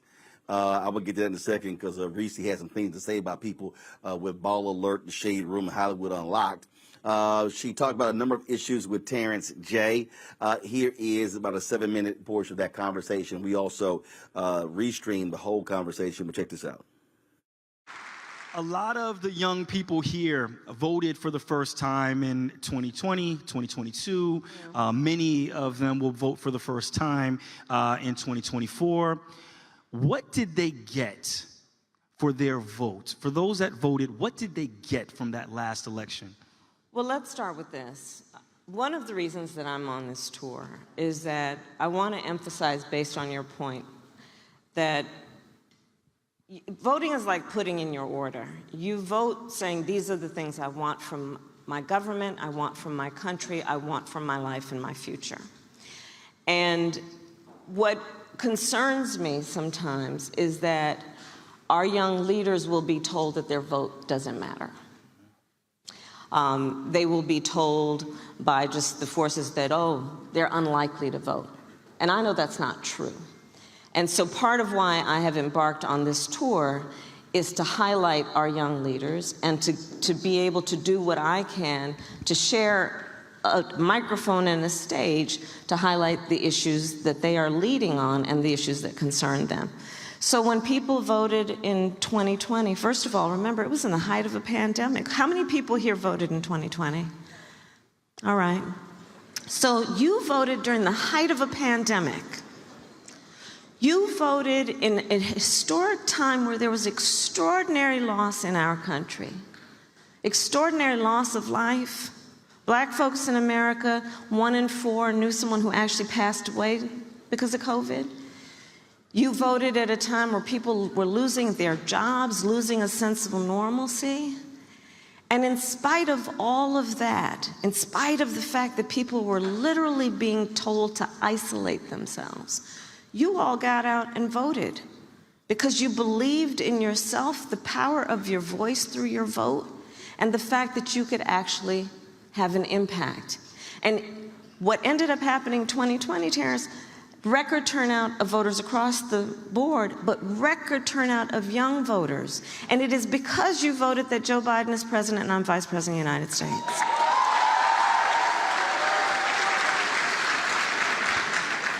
But that's not where it begins and ends. You voted and said, we are acutely aware that our entire lives, we have been aware of the climate crisis. You have turned me on to a phrase that so many young leaders have coined, that is to talk about climate anxiety. The fear that our young leaders have about what their future will be. What will it be in terms of their ability to have children, to buy a home with these hurricanes and floods and wildfires? And you all voted saying, y'all got to deal with this. And because you did, we have been able to put $1 trillion into an investment that is about climate resilience, adaptation to the crisis, and what we need to do to invest in the clean energy economy. It's because you voted that that happened. Because you voted and said, we need to deal with an issue like lead pipes. Because in too many of our communities, our babies have been drinking toxic water out of these lead pipes. Think Flint and other places around the country. And you said it's about time that needs to be dealt with. Because you voted we are on track to remove all the lead pipes in our nation. Because you voted and said our HBCUs are some of the greatest centers of academic excellence. We have now invested over $7 billion in our HBCUs. Which is unprecedented. So these are some of the many examples of what happens. And when we think about our role of leadership and what we want to do to change things for the better, one of the great tools that we have is our vote, among the many tools that we have. And for anybody that did not vote, the Secret Service wants to have a word with you outside, so we can, I'm just joking. Make sure you but vote. Seriously, well, two things, actually. The head of my Secret Service detail is a Hampton graduate.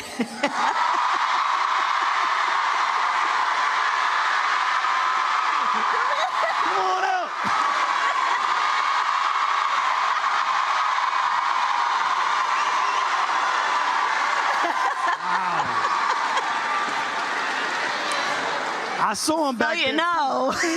I saw him like the bodyguard. He was scoping the whole room. But also, we do have voter registration on campus today. And in fact, you guys have a very important election coming up in Virginia.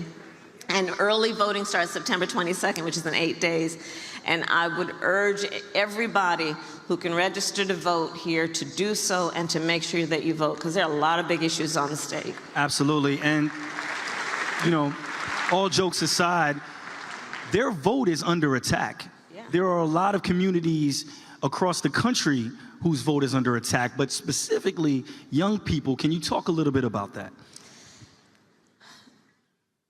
I've been traveling our country and the world, but I've been traveling our country, and I will tell you, when I look at what is happening in all of the regions of our country, in different places, I believe there is an intentional, full-on attack against hard-won freedoms and rights. And I'm talking about the freedom to make decisions about your own body and the choices you will make about your future connected with that. The freedom to vote, the freedom to be and love who you love, the freedom to be free from gun violence and the fear of that, the freedom to have opportunity and know that it will be a priority to recognize where there have been historical disparities and to deal with that. The freedoms that are under attack right now in our country are very real. And Hamptonians, we have a particular responsibility to all of the founders, all of the folks who sat here generations before, to protect and defend those freedoms they fought for so hard and are now under attack.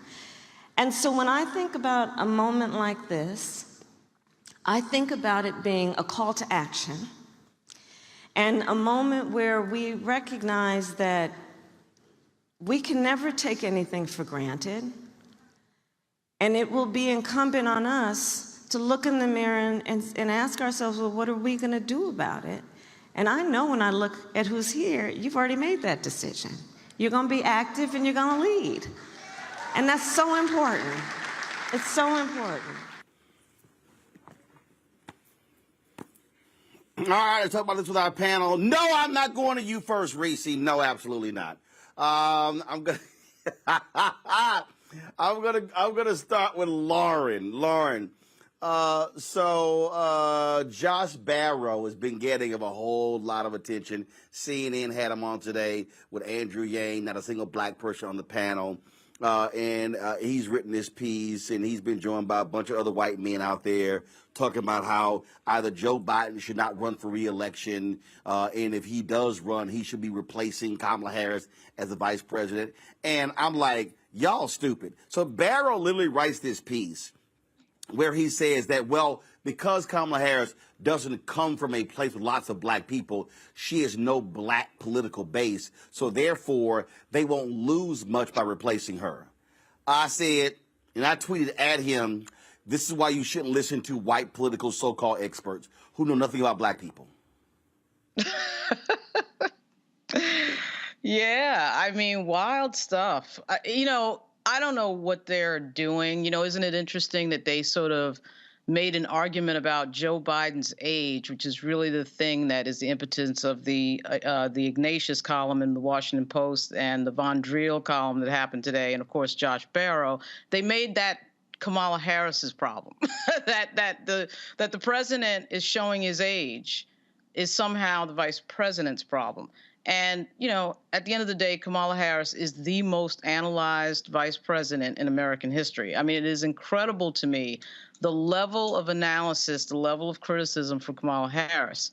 And that is because it's a hit dog hollering type argument. The reason there's analysis is that everybody sees Biden showing his age, and that we know that we have a Republican Party that is post-factual and post-truth and really, post-democracy, openly talking about dismantling democracy. And all of those things converging is what is making, for some reason, Kamala Harris the focus of everything. But obviously, Josh Barrow has no idea what he's talking about. There would be an absolute mutiny in the Democratic Party if the first black vice president of the United States, a woman, were to in some way be displaced, knowing, of course, that the number one voting bloc for the Democratic Party is black women. So I'm not sure how they're going to figure out how to get around this. I'm not sure why we're seeing 3 and 4 opinion columns, 2 in the Washington Post, which has a new op-ed group set up in there. So I'm not sure why they're suddenly focused on Kamala Harris. But that was really strange. The thing that she's doing with the HBCU tour is interesting. One criticism I would have here, unfortunately, for her and the president, is that they are not outlining to me in a most urgent way what we're dealing with here in this country at this historic moment. They have the 2 biggest bullhorns in the country, the president and the vice president. And somehow they're very reluctant to articulate in the harshest of terms how dangerous this iteration of the Republican Party is. For some reason, they won't do that. I think the tour is generally a good idea. She talked about voting rights. There's sort of a peripheral discussion that was going on there when they gave the students a chance to talk and ask some questions. They asked about guns and sea level rise. I thought it was odd that Bobby Scott was not at this event. He is probably the most prolific appropriator for HBCUs in the history of Congress. And they're up in the $8 billion. She mentioned that $8 billion has been appropriated for HBCUs.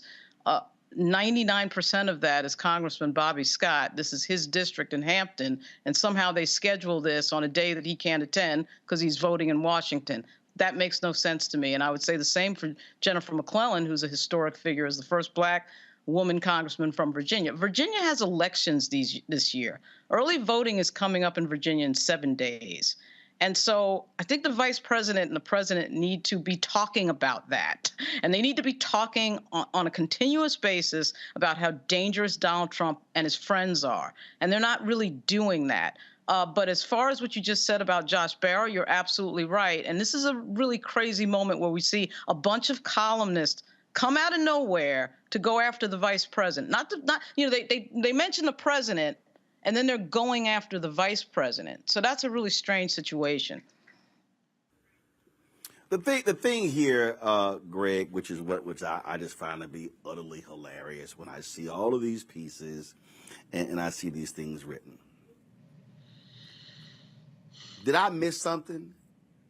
Did Joe Biden ever say, if I run for president, I'm not going to seek a second term? This man has wanted to be president of the United States his entire damn life. He has wanted to be president forever. He ran 3 times before. There is no way Joe Biden was ever going to say, I'm only going to serve 1 term. I keep telling people, y'all can't get mad at Joe Biden being old, because he was old when he ran in 2020. The moment Joe Biden got elected, Joe Biden was like, oh, I'm running for a second term. That's one of the reasons why a lot of people who were around Biden were the ones in the White House who were throwing darts at Kamala Harris the first 2 years of being vice president. A lot of those stories you heard dogging Kamala Harris were coming from the inside. Of course. From the inside. And so part of the reason, if you really want to step back and look at the breakdown of what happened here, then Senator Kamala Harris was one of the most attacked candidates. Okay? The Russian troll farms were attacking her. Okay, y'all, when you start having that much incoming fire, you then got to ask an important question. Why do they find her to be so dangerous? Because, Greg, you don't fire that much firepower at somebody if you're not scared of them. Well, or unless you have other plans. I mean, Gavin Newsom wants to be president of the United States. Maybe not this election, but the next cycle. And, you take out the competition. Joe Biden, he's going to limp along as long as he can until, the reelection and beyond. Maybe he gets reelected for a second term, maybe not. But, in this case, Kamala Harris is the hardest working vice president in any memory I can recall, certainly my living memory. And, this kind of harkens back to the last segment when you were talking about fighting. And again, anytime I hear Lauren Victoria Burke, I'm going to learn something. I mean, she just broke down the politics, the inside baseball game. You got the chattering classes, the pundits, clearly sending a flag up the flagpole to see if anybody going to salute at it. Don't think that Joe Biden isn't fully aware of what's going on and that the Democratic operatives aren't fully along.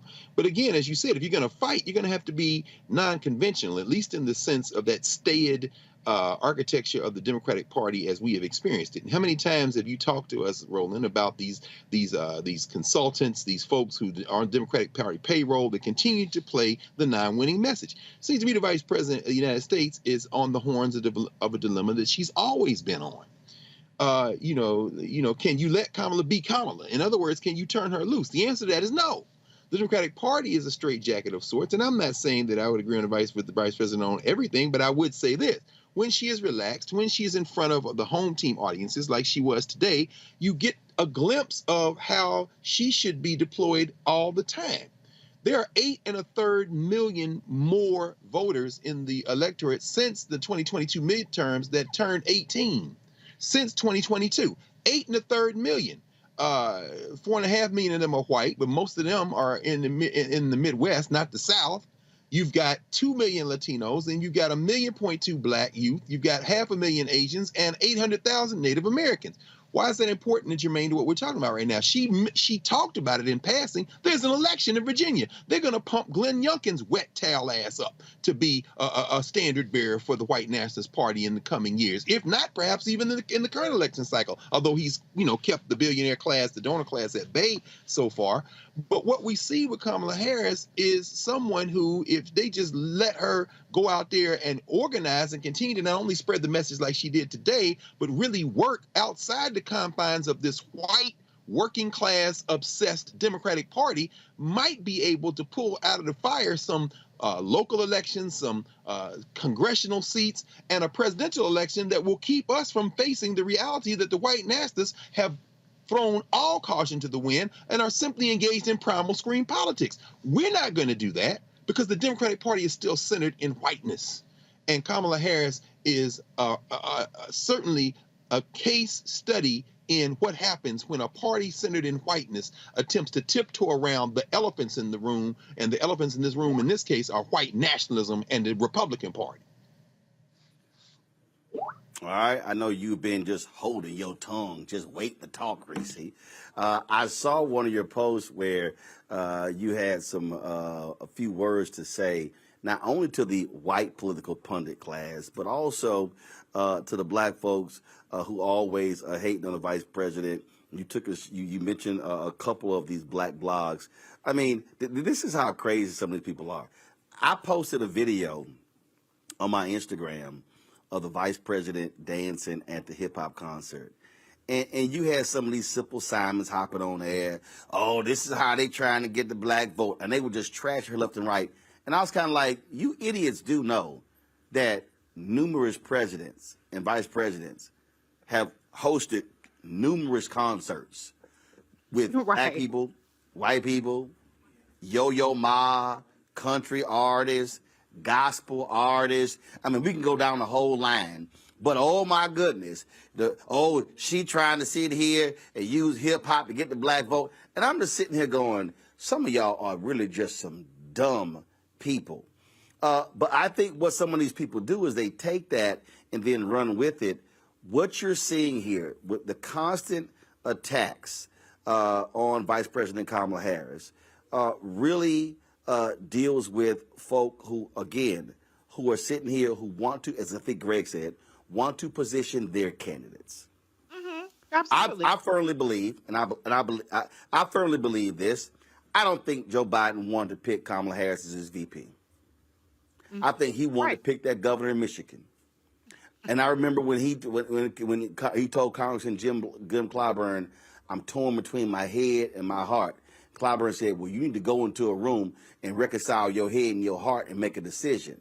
And I think that was the case, because here's the deal, and this ain't no lie. Joe Biden ain't president of the United States if that black woman not VP. Period.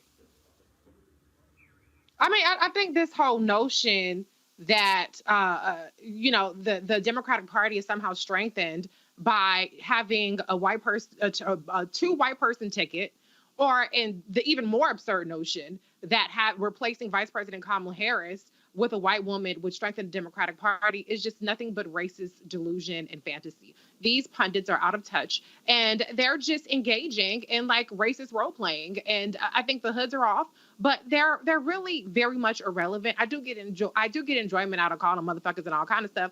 But the reality is, you haven't had a white woman win on anybody's presidential ticket. If white women were having such a moment in politics, why you don't have not one nary a white woman running for president on the Republican side? Why is it only Nikki Haley? You have white women that are senators, you have white women that are governors, but not nary one of them done jumped in the doggone Republican primary, because they know that the Republicans ain't voting for no damn woman to be president.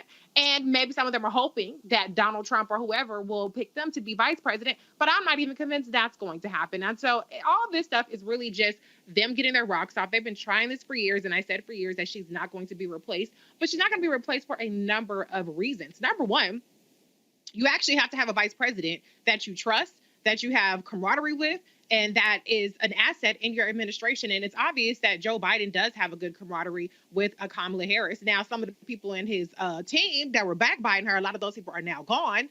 But, you don't have a substantive reason. But as I pointed out yesterday, there's actually no data reason behind it. When people are asked who they think should be the vice president, people are sticking with Vice President Kamala Harris. And guess what? White women like Gretchen Whitmer ain't even registering. They're saying if it's not her, then it's Bernie, it's Pete Buttigieg. I haven't even seen Gavin Newsom at the top of that list. And so a lot of this stuff is just people just throwing darts at the water. And to your other point, I do want to say that a big part of this is because of her strength, not because of her weakness. if they really felt like Vice President Kamala Harris, and I'll talk about Republicans as well, was such a drag on the ticket, they would be mute. Because the last thing that they would want anybody to do is take the person that's supposed to be such an anchor off the ticket. And if Joe Biden was such a weak candidate, why isn't nobody else running against him aside from a damn anti-vaxxer and some voodoo or new age healer or whatever the hell Marianne Williamson claims herself to be? Because they know they can't beat Joe. And they know that he's the best option in order to beat in Trump or DeSantis. I'm not saying that because I have any personal affection for him. I'm saying that because he won. And he won along with and because of Vice President Kamala Harris. So anybody got a problem with it, just going to have to stay mad. And the last thing I just want to say is that she has actually been out there sounding the horn. She's been taking it to Ron DeSantis. She was right there in Jacksonville, you know, within days of them actually passing that racist slavery curriculum. She was right there in, was it Tennessee with the Tennessee 3, and they booted Justin Pearson and Justin Jones out there. She really has been on the forefront. She's not as good at a soundbite, but I do believe that the cumulative impact of her presence will eventually be what outweighs the fact that she hasn't given people that soundbite, or when she does go viral, it's because of some bullshit, because all people care about is the frivolous stuff. She has the receipts, and I think that ultimately that's what's going to be a huge asset to Biden and the Democrats. Oh, one more thing, I forgot this. A lot of people talked about Vice President Harris. Wait, one more. I had to say this because a lot of these same white pundits talked about how ridiculous it was that Vice President Kamala Harris was focusing on abortion. Why is she focusing on abortion in the midterms? And that was one of the most animating reasons for Democratic voters in the midterms. And that was a big part because she was storming the country around that. And the candidates that distanced themselves from Vice President Kamala Harris, the one that didn't want to show up when she came to their town to be seen with her, those candidates lost. The ones that leaned in won. She was in Los Angeles the day before Karen Bass's runoff. Karen Bass won, despite the fact that she was outspent $100 million. So if you want to talk about the receipts, I can lay out all the numbers, facts, not feelings when it comes to Vice President Kamala Harris. And I'm done. You done? I'm done. You done? Unless I have to clap back, but I'm done for now. Lord. All right, y'all. Oscar Jimenez, of course, seeing it. This was a video that he put on Twitter of the Hampton students trying to get into the auditorium where VP Harris was speaking. Play the video, y'all. I'm talking over it. So this is what it looked like outside there.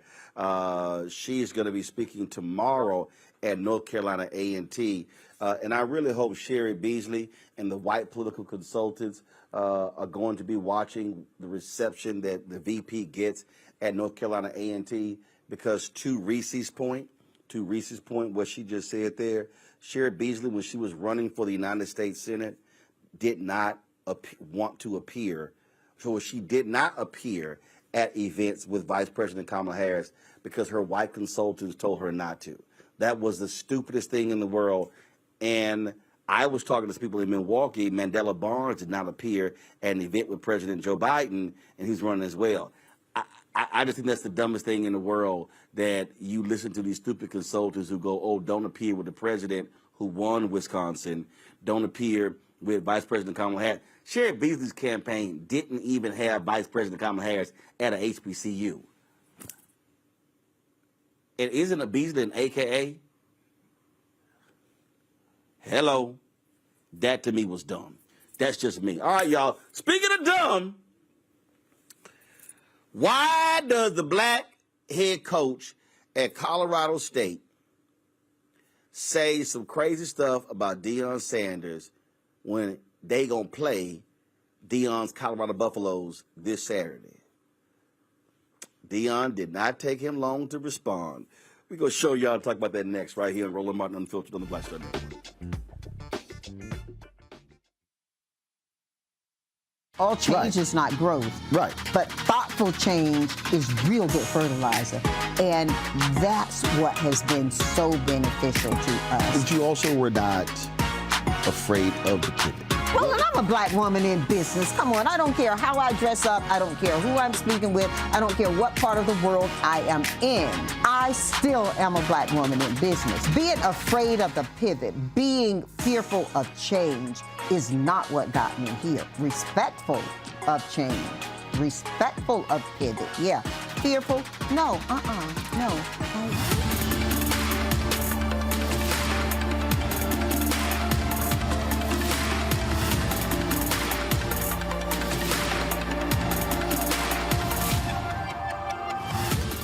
hatred on the streets. A horrific scene, a white nationalist rally that descended into deadly violence. White people are losing their damn minds.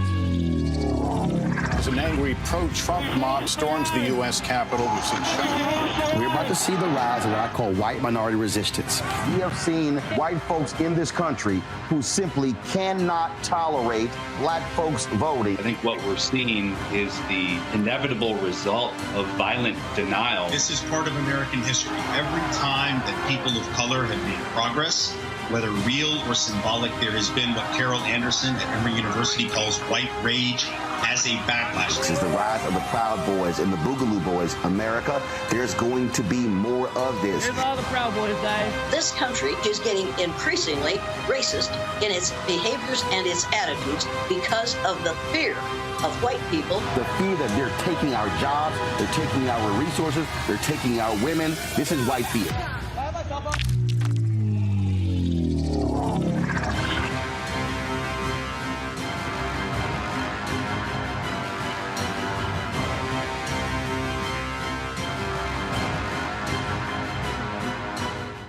Sherry Shepard with Sammy Roman. I'm Dr. Robin B., pharmacist and fitness coach, and you're watching Roland Martin Unfiltered.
All right, folks, welcome back to Roland Martin Unfiltered. So, we all know Deion Sanders, Colorado Buffaloes, have begun the season 2-0. Last week, they played Nebraska. Nebraska head coach Matt Rule had some stuff to say about Deion Sanders. Didn't sit too well with Deion's son. They proceeded to kick the butt of Nebraska Cornhuskers. And so this week, Colorado's going to play Colorado State. Now, earlier this week, the black head football coach at Colorado State, his name is Jay Norvell. Jay talked about how great it's going to be because this is going to be the first, I think he said this is going to be the first time two black head coaches, either in the Pac-12, which I think Arizona played Stanford, and so you had David Shaw and Kevin Sumlin. But he made some kind of comment about two black head coaches competing against each other in the Pac-12, or maybe the first two black coaches from two Colorado schools. I don't know, whatever it was. And so Deion was like, you know what?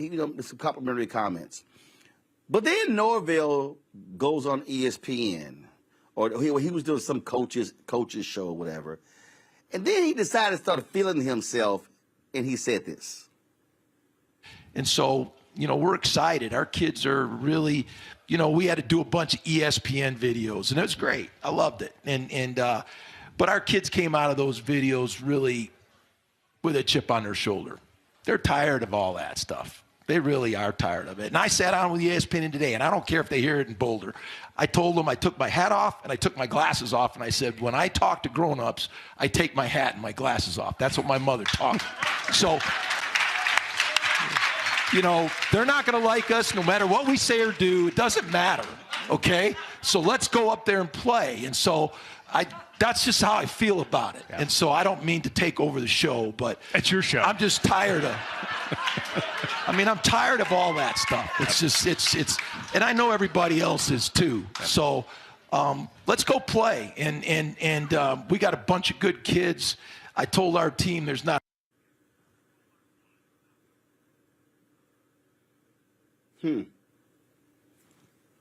That's what you had to say. Okay.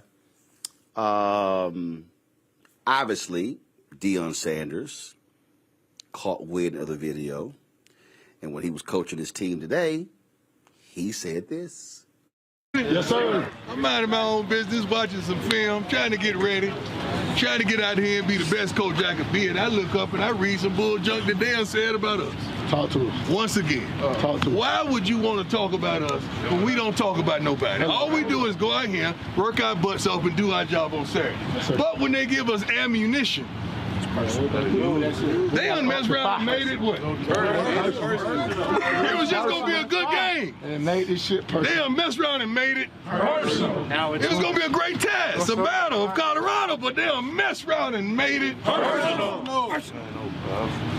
You know what happened to them last security guards? Last security guard, talk to him, Jimmy. That's right. What Jimmy? Jimmy, talk to him, Jimmy. Y'all know what happened to the last security guard. Y'all know what happened to the last security guard. Come on, Craig, go down. Y'all know what happened to the last. You don't even know. You don't even know. Hey, bump on me, bump. Now, remember Norvell said, you know, my mama told me, when you talk to adults, you take your hat off, you take your shades off. Did not take Twitter and the social media long to dig up photos of Jay Norvell at post-game news conferences looking like this.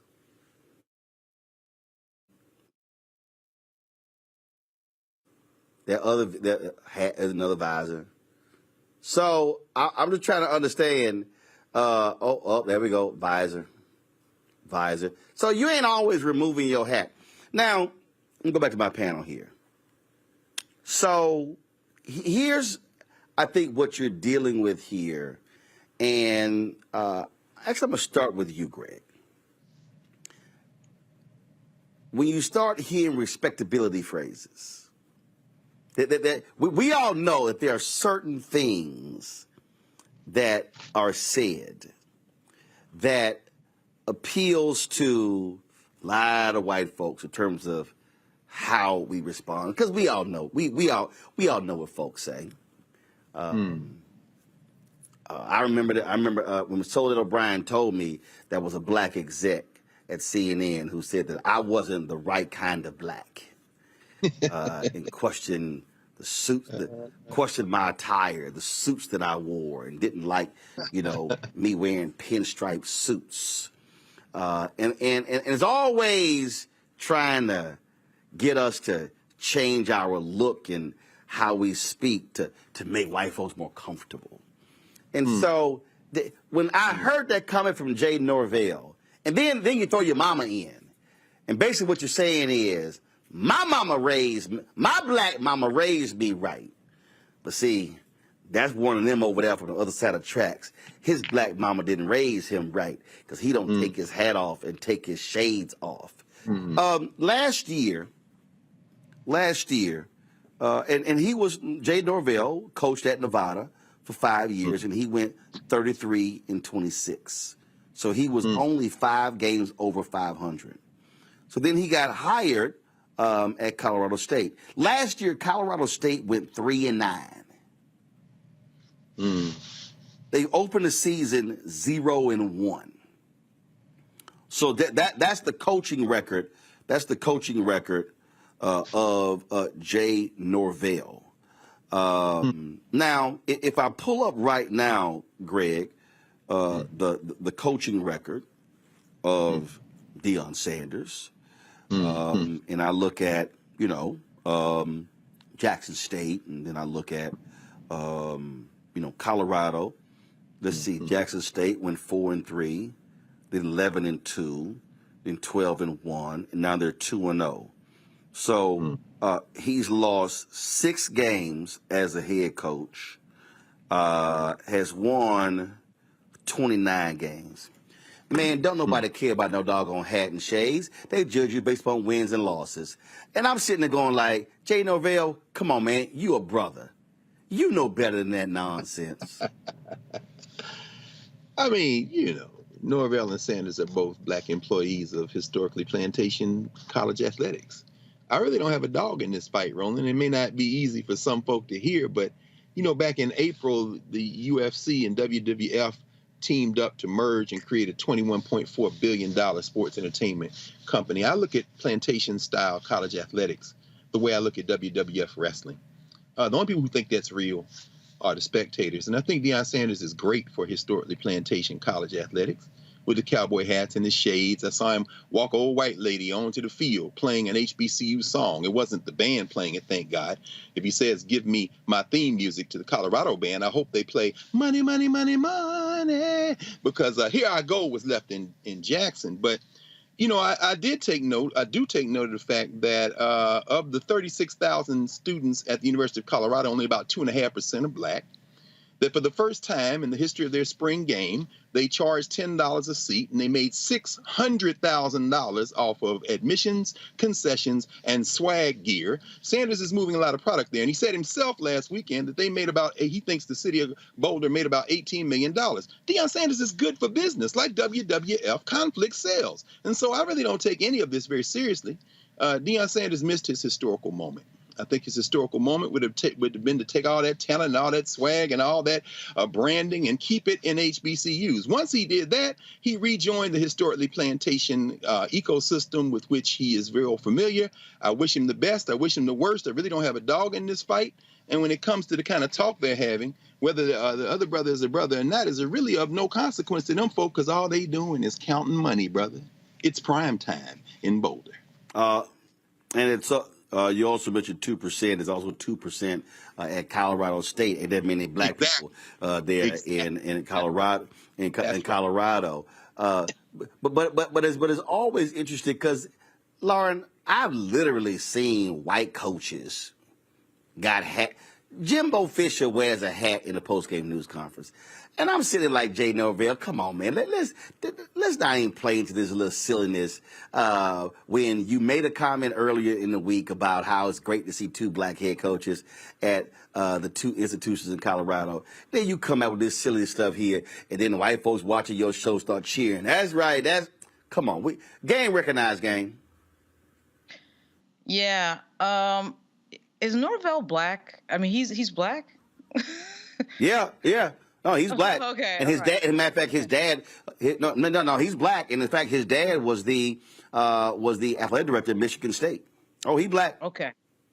I know nothing about, I follow the NFL and the New York Yankees. That's pretty much it for me. I don't follow college sports until Deion Sanders. Deion Sanders has made me watch a team that I would never have dreamt in my entire life I would ever watch, which is Colorado.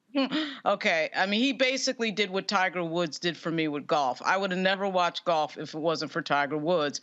I was glued to golf after Tiger Woods. Now I'm glued to this team, this Colorado team.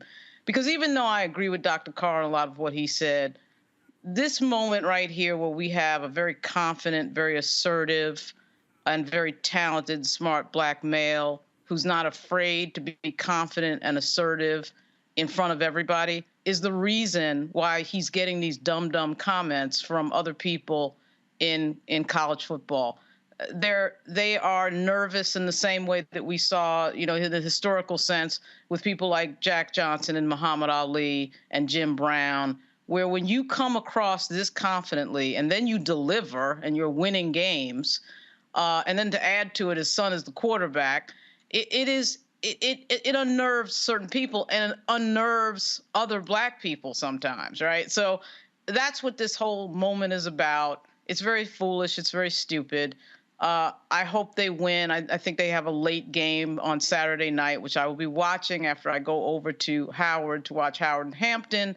I do wish he had stayed with HBCUs, of course, but I do love seeing someone black, whether it's Beyonce or Deion Sanders, bring the gate, bring the money, bring the power. I love seeing the whole thing. And again, I don't know nothing about I don't know anything about college football other than this other than this thing that's happening right here, which I am enjoying a great deal. I pulled this story up. I pulled this up right here, Reese. It looks like Colorado is favored to win by about 23.5 points. I'm just saying, it ain't really a good thing to sit and talk a little trash when you might get the brakes beat off of you. And Dion might sit here and say, no, put up 60 or 70 on them. And I guess I think back, remember the scene from Remember the Titans when the white coach called Herman Boone, played by Denzel Washington, a monkey, and then when the game was over, Denzel shook his hand and then tossed a banana at him. I don't know about y'all, but if I'm Dion, I'm going to beat y'all by 50, 60 points. I might come to the center field, shake your hand, and toss a pair of shades at you. I'm petty like that. I'm petty like that. Reese, we know you petty, but I'm petty like that too. Oh, first of all, I think there's no dispute on your level of petty. Okay, Roland. So we are here on that. I mean, yes, Dr. Carr, you're right about history, about significance, about HBCUs. Yes, absolutely. But we live in an entertainment society, and prime time is entertainment. He brings the drama, he brings the flair. And so, I mean, yes, you could. I mean, I'm not saying you personally, but yes, I think people have a great deal of reason to be justifiably salty about what he did, especially because he made such a big ordeal made himself a martyr of HBCUs only to bounce to Colorado. But in this instance, I'm 100% rocking with primetime because I despise respectability politics. And I feel like when people don't really have the ammo based on the substance, that's when they start to go to the little frivolous, trivial shit, like talking about how you're supposed to yes, massa, and tip your hat and take your hat off and take your shades off and show deference to the white people asking these black people questions. And so, yeah, obviously, to Lauren's point, Norvell is unnerved. He's probably going to lose. And so he has to make it about who's more respectable and who's been raised right. None of that shit matter. Who's going to win at the end of the day? That's what people are going to be talking about, not somebody's sunglasses. Hey, this is what it boils down to. So I just don't understand. Look, man, do you? I don't care if you wear a hat, you wear shades, wear a visor. I really don't care. It don't matter to me. I mean, just do you. But most importantly, get your team ready, because the reality is they judge you based upon wins and losses and nothing else. And so, bro, you might want to go ahead and get prepared for that butt whip, because I'm telling you, I think Shadur Sanders is going to be like, no, Dad, let me go ahead and throw for touchdowns with 2 minutes left in the game, and we up 40. That's how they do. And here's the other deal. Let me tell y'all right now, I don't believe in this concept of you don't let players score. I believe you run the score up. I ain't got a problem with that, because I personally believe, I don't know how you feel about this, Lauren, Reese, and Greg. I personally believe the third and the fourth stringers deserve to have a shot as well. And so I ain't got no problem if you putting up 50, 60, 70 points, because, look, that's just what happens. If you ain't good enough to play, well, guess what? They don't play. That's just me. I'm with you. All right, y'all. I appreciate I said, I'm with you, Roland. I'm with you. Colorado just signed. What'd you say? Go ahead, Greg. Colorado might be make $31.8 million off the Big 12 deal starting in 2024. I don't know why anybody thinks that they're against Deion Sanders. They want him to. The Wu-Tang Clan was out. You know how many Negroes going to be buying Colorado jerseys? We're finished. If you want to know why we're not going to win, study Deion Sanders in Colorado or not. One of the things that I remind people, to the point, and I've said this before, and folks, if y'all really pay attention to this show, one of the things that we try to do is really get people to understand history and break this whole thing down. Go back to the foreshot, understand the history of how we break this whole thing down, and that is, we have to understand institution building, and you also have to understand following the money. And so when you look at, perfect example, and I understand why we do it, but I think a lot of times we don't actually step back and ask ourselves why we do it. We talk about Jackie Robinson breaking the major league color barrier, and we hail that. We talk about how that's amazing. But I think people forget, first of all, the great players were in the major leagues. The white money was in, quote, Major League Baseball. They had better stadiums, better lighting, better uniforms, better food, better travel. But when it came to the play, it was better players in the Major League Baseball. Just Google Dizzy Dean, Dizzydean. He often played against Negro League baseball players in the offseason, and he said the better players were there. Now, and these were black players who sometimes played 3 and 4 games in one day. One day. Jackie Robinson leaves. Jackie Robinson was not a star in the Negro League. He was barely there. But Jackie Robinson going to the Negro League actually led to the demise of the Negro League. So we complain about why you don't have any black owners of teams. There were black owners of the Negro League. That's right. All I'm simply saying is, people begin to understand when we talk about ownership. And the reality, and I get it. I totally get it. I totally understand what happens when we talk about mainstream, crossover, and things along those lines. But we also have to understand why it's important to build black institutions and understand the difference. And so I did the segment because the reason I did this segment is because Jay Norvell, a black coach, should know better playing into the respectability hands and how that's going to be received by his white patrons. And so when Jay Norvell criticizes Deion's hat and shades, he's criticizing black swagger. He's criticizing a black man who says, I'm going to come to Colorado and I'm going to have the same swagger I had at Jackson State. And that's what, so to Greg's point, when the Wu-Tang Clan shows up at Colorado, you had cats showing up down there with Jackson State. And so Deion's like, I'm going to be Deion. If anybody knows Deion history, he was like that in high school, in college. The boy went to the NFL. The boy went to the NFL draft, rolled up in a limousine, got out, ran the 40-yard dash, and went back and got in the car and left. He wasn't sitting here working out like the rest of them. He ran the fastest time ever and said, all right, I'm out. That's the whole deal.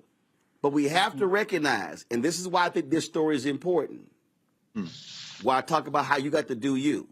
When we as black people go into white spaces, they say what they want, but they actually don't want our blackness to come with it. I go back to that, Roland wasn't the right kind of black. That was a black executive who told Soledad O'Brien that I wasn't the right kind of black at CNN. So there's a certain type of Negro that they like. And so the reality is, what Deion is saying is, I'm going to do me and I'm winning.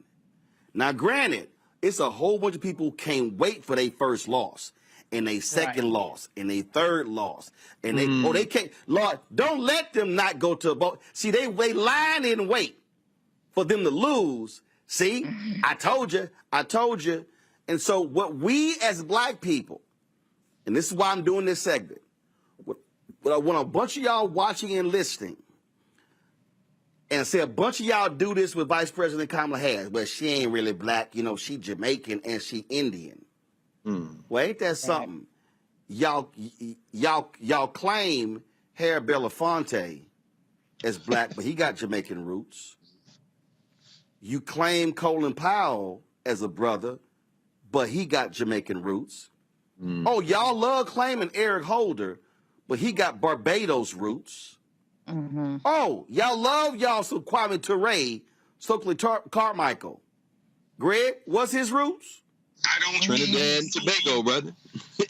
Trinidad and Tobago. So I'm just saying that as black people, we got to be real careful when we literally start using the language of the oppressors against our own in order to placate them and make them comfortable.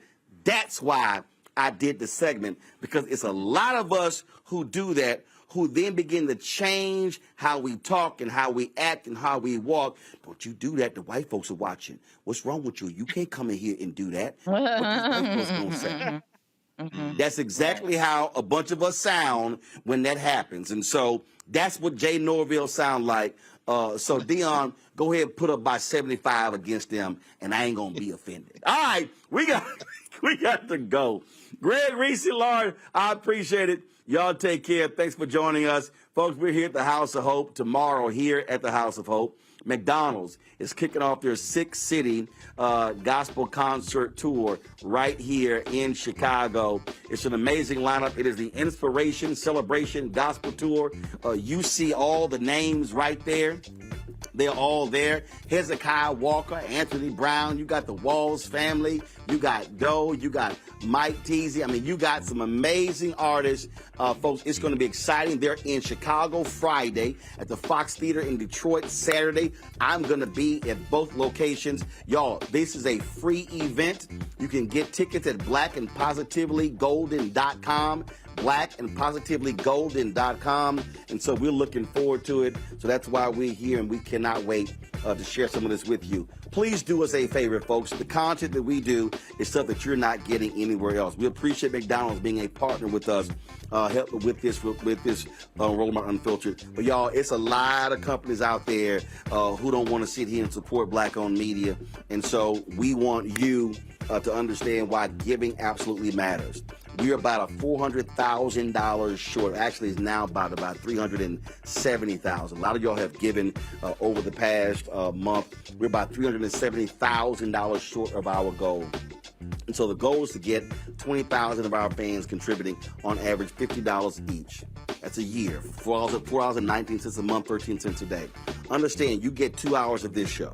You get 2 hours of Faraji Muhammad show. You get 1 hour of Deborah Owens' show. You get Reverend Dr. Jackie Hood Martin's show. You get Dee Barnes' show, Stephanie Humphrey's show. You get Dr. Greg Carr's show. You get my show, Rolling with Roland. Y'all, I got a fitness show I would love to launch. I've got a medical show I would love to launch. I've got a food show with Rock Harper I would love to launch, but the reality is the resources are needed to do those shows. And so your giving is critically important. And so if you give, 20,000 folks give, on average $50 each, that raises $1 million. That, of course, is really important for us. And so please support us in what we do. You can see your check and money order to P.O. Box 57196, Washington, D.C., 20037-0196. Cash App is $RM Unfiltered. PayPal is R Martin Unfiltered. Venmo is RM Unfiltered. Zelle is Roland@RolandSMartin.com. Roland@RolandMartinUnfiltered.com. Be sure, of course, you can also help us as well. And you can download the Black Star Network app. It's available on all platforms: Apple TV, Android TV, Roku, Amazon Fire TV, iPhone, Android phone, Amazon Fire TV, Xbox One, Samsung Smart TV. You can watch us on Amazon News, our 24-hour streaming channels on Amazon News. Simply go to Amazon Fire and pull up the Black Star Network. You can also tell Alexa, play news from the Black Star Network. If you look at Plex TV, you can watch our 24-hour streaming channel on Plex TV as well. Folks, next week, I got a big announcement. 2 of the platforms that they're adding our network. Man, the growth is phenomenal. And so watch us on Plex TV as well. And don't forget to get a copy of my book, White Fear: How the Browning of America is Making White Folks Lose Their Minds. Available at bookstores nationwide. When you buy this book, those proceeds go right back into the show as well. Folks, thanks a bunch. I appreciate it. Thank you very much, Reverend Charlie Dates. Of course, pastor of Salem Baptist Church, the House of Hope. And, of course, Reverend James Meeks, who he preceded Charlie Dates. Both of them are in Kenya as well, so I want to thank them. I'm using Reverend Dates' office here at the church, and so we appreciate all of that. Nice office, Doc. Give me the slider shot. I like this here. We have the big screen TV, got the logo in here, so I appreciate it, Reverend Dates. Thanks a bunch. Folks, that's it. I'll see y'all tomorrow right here. Roland Martin Unfiltered, live from Chicago on the Black Star Network. Holla!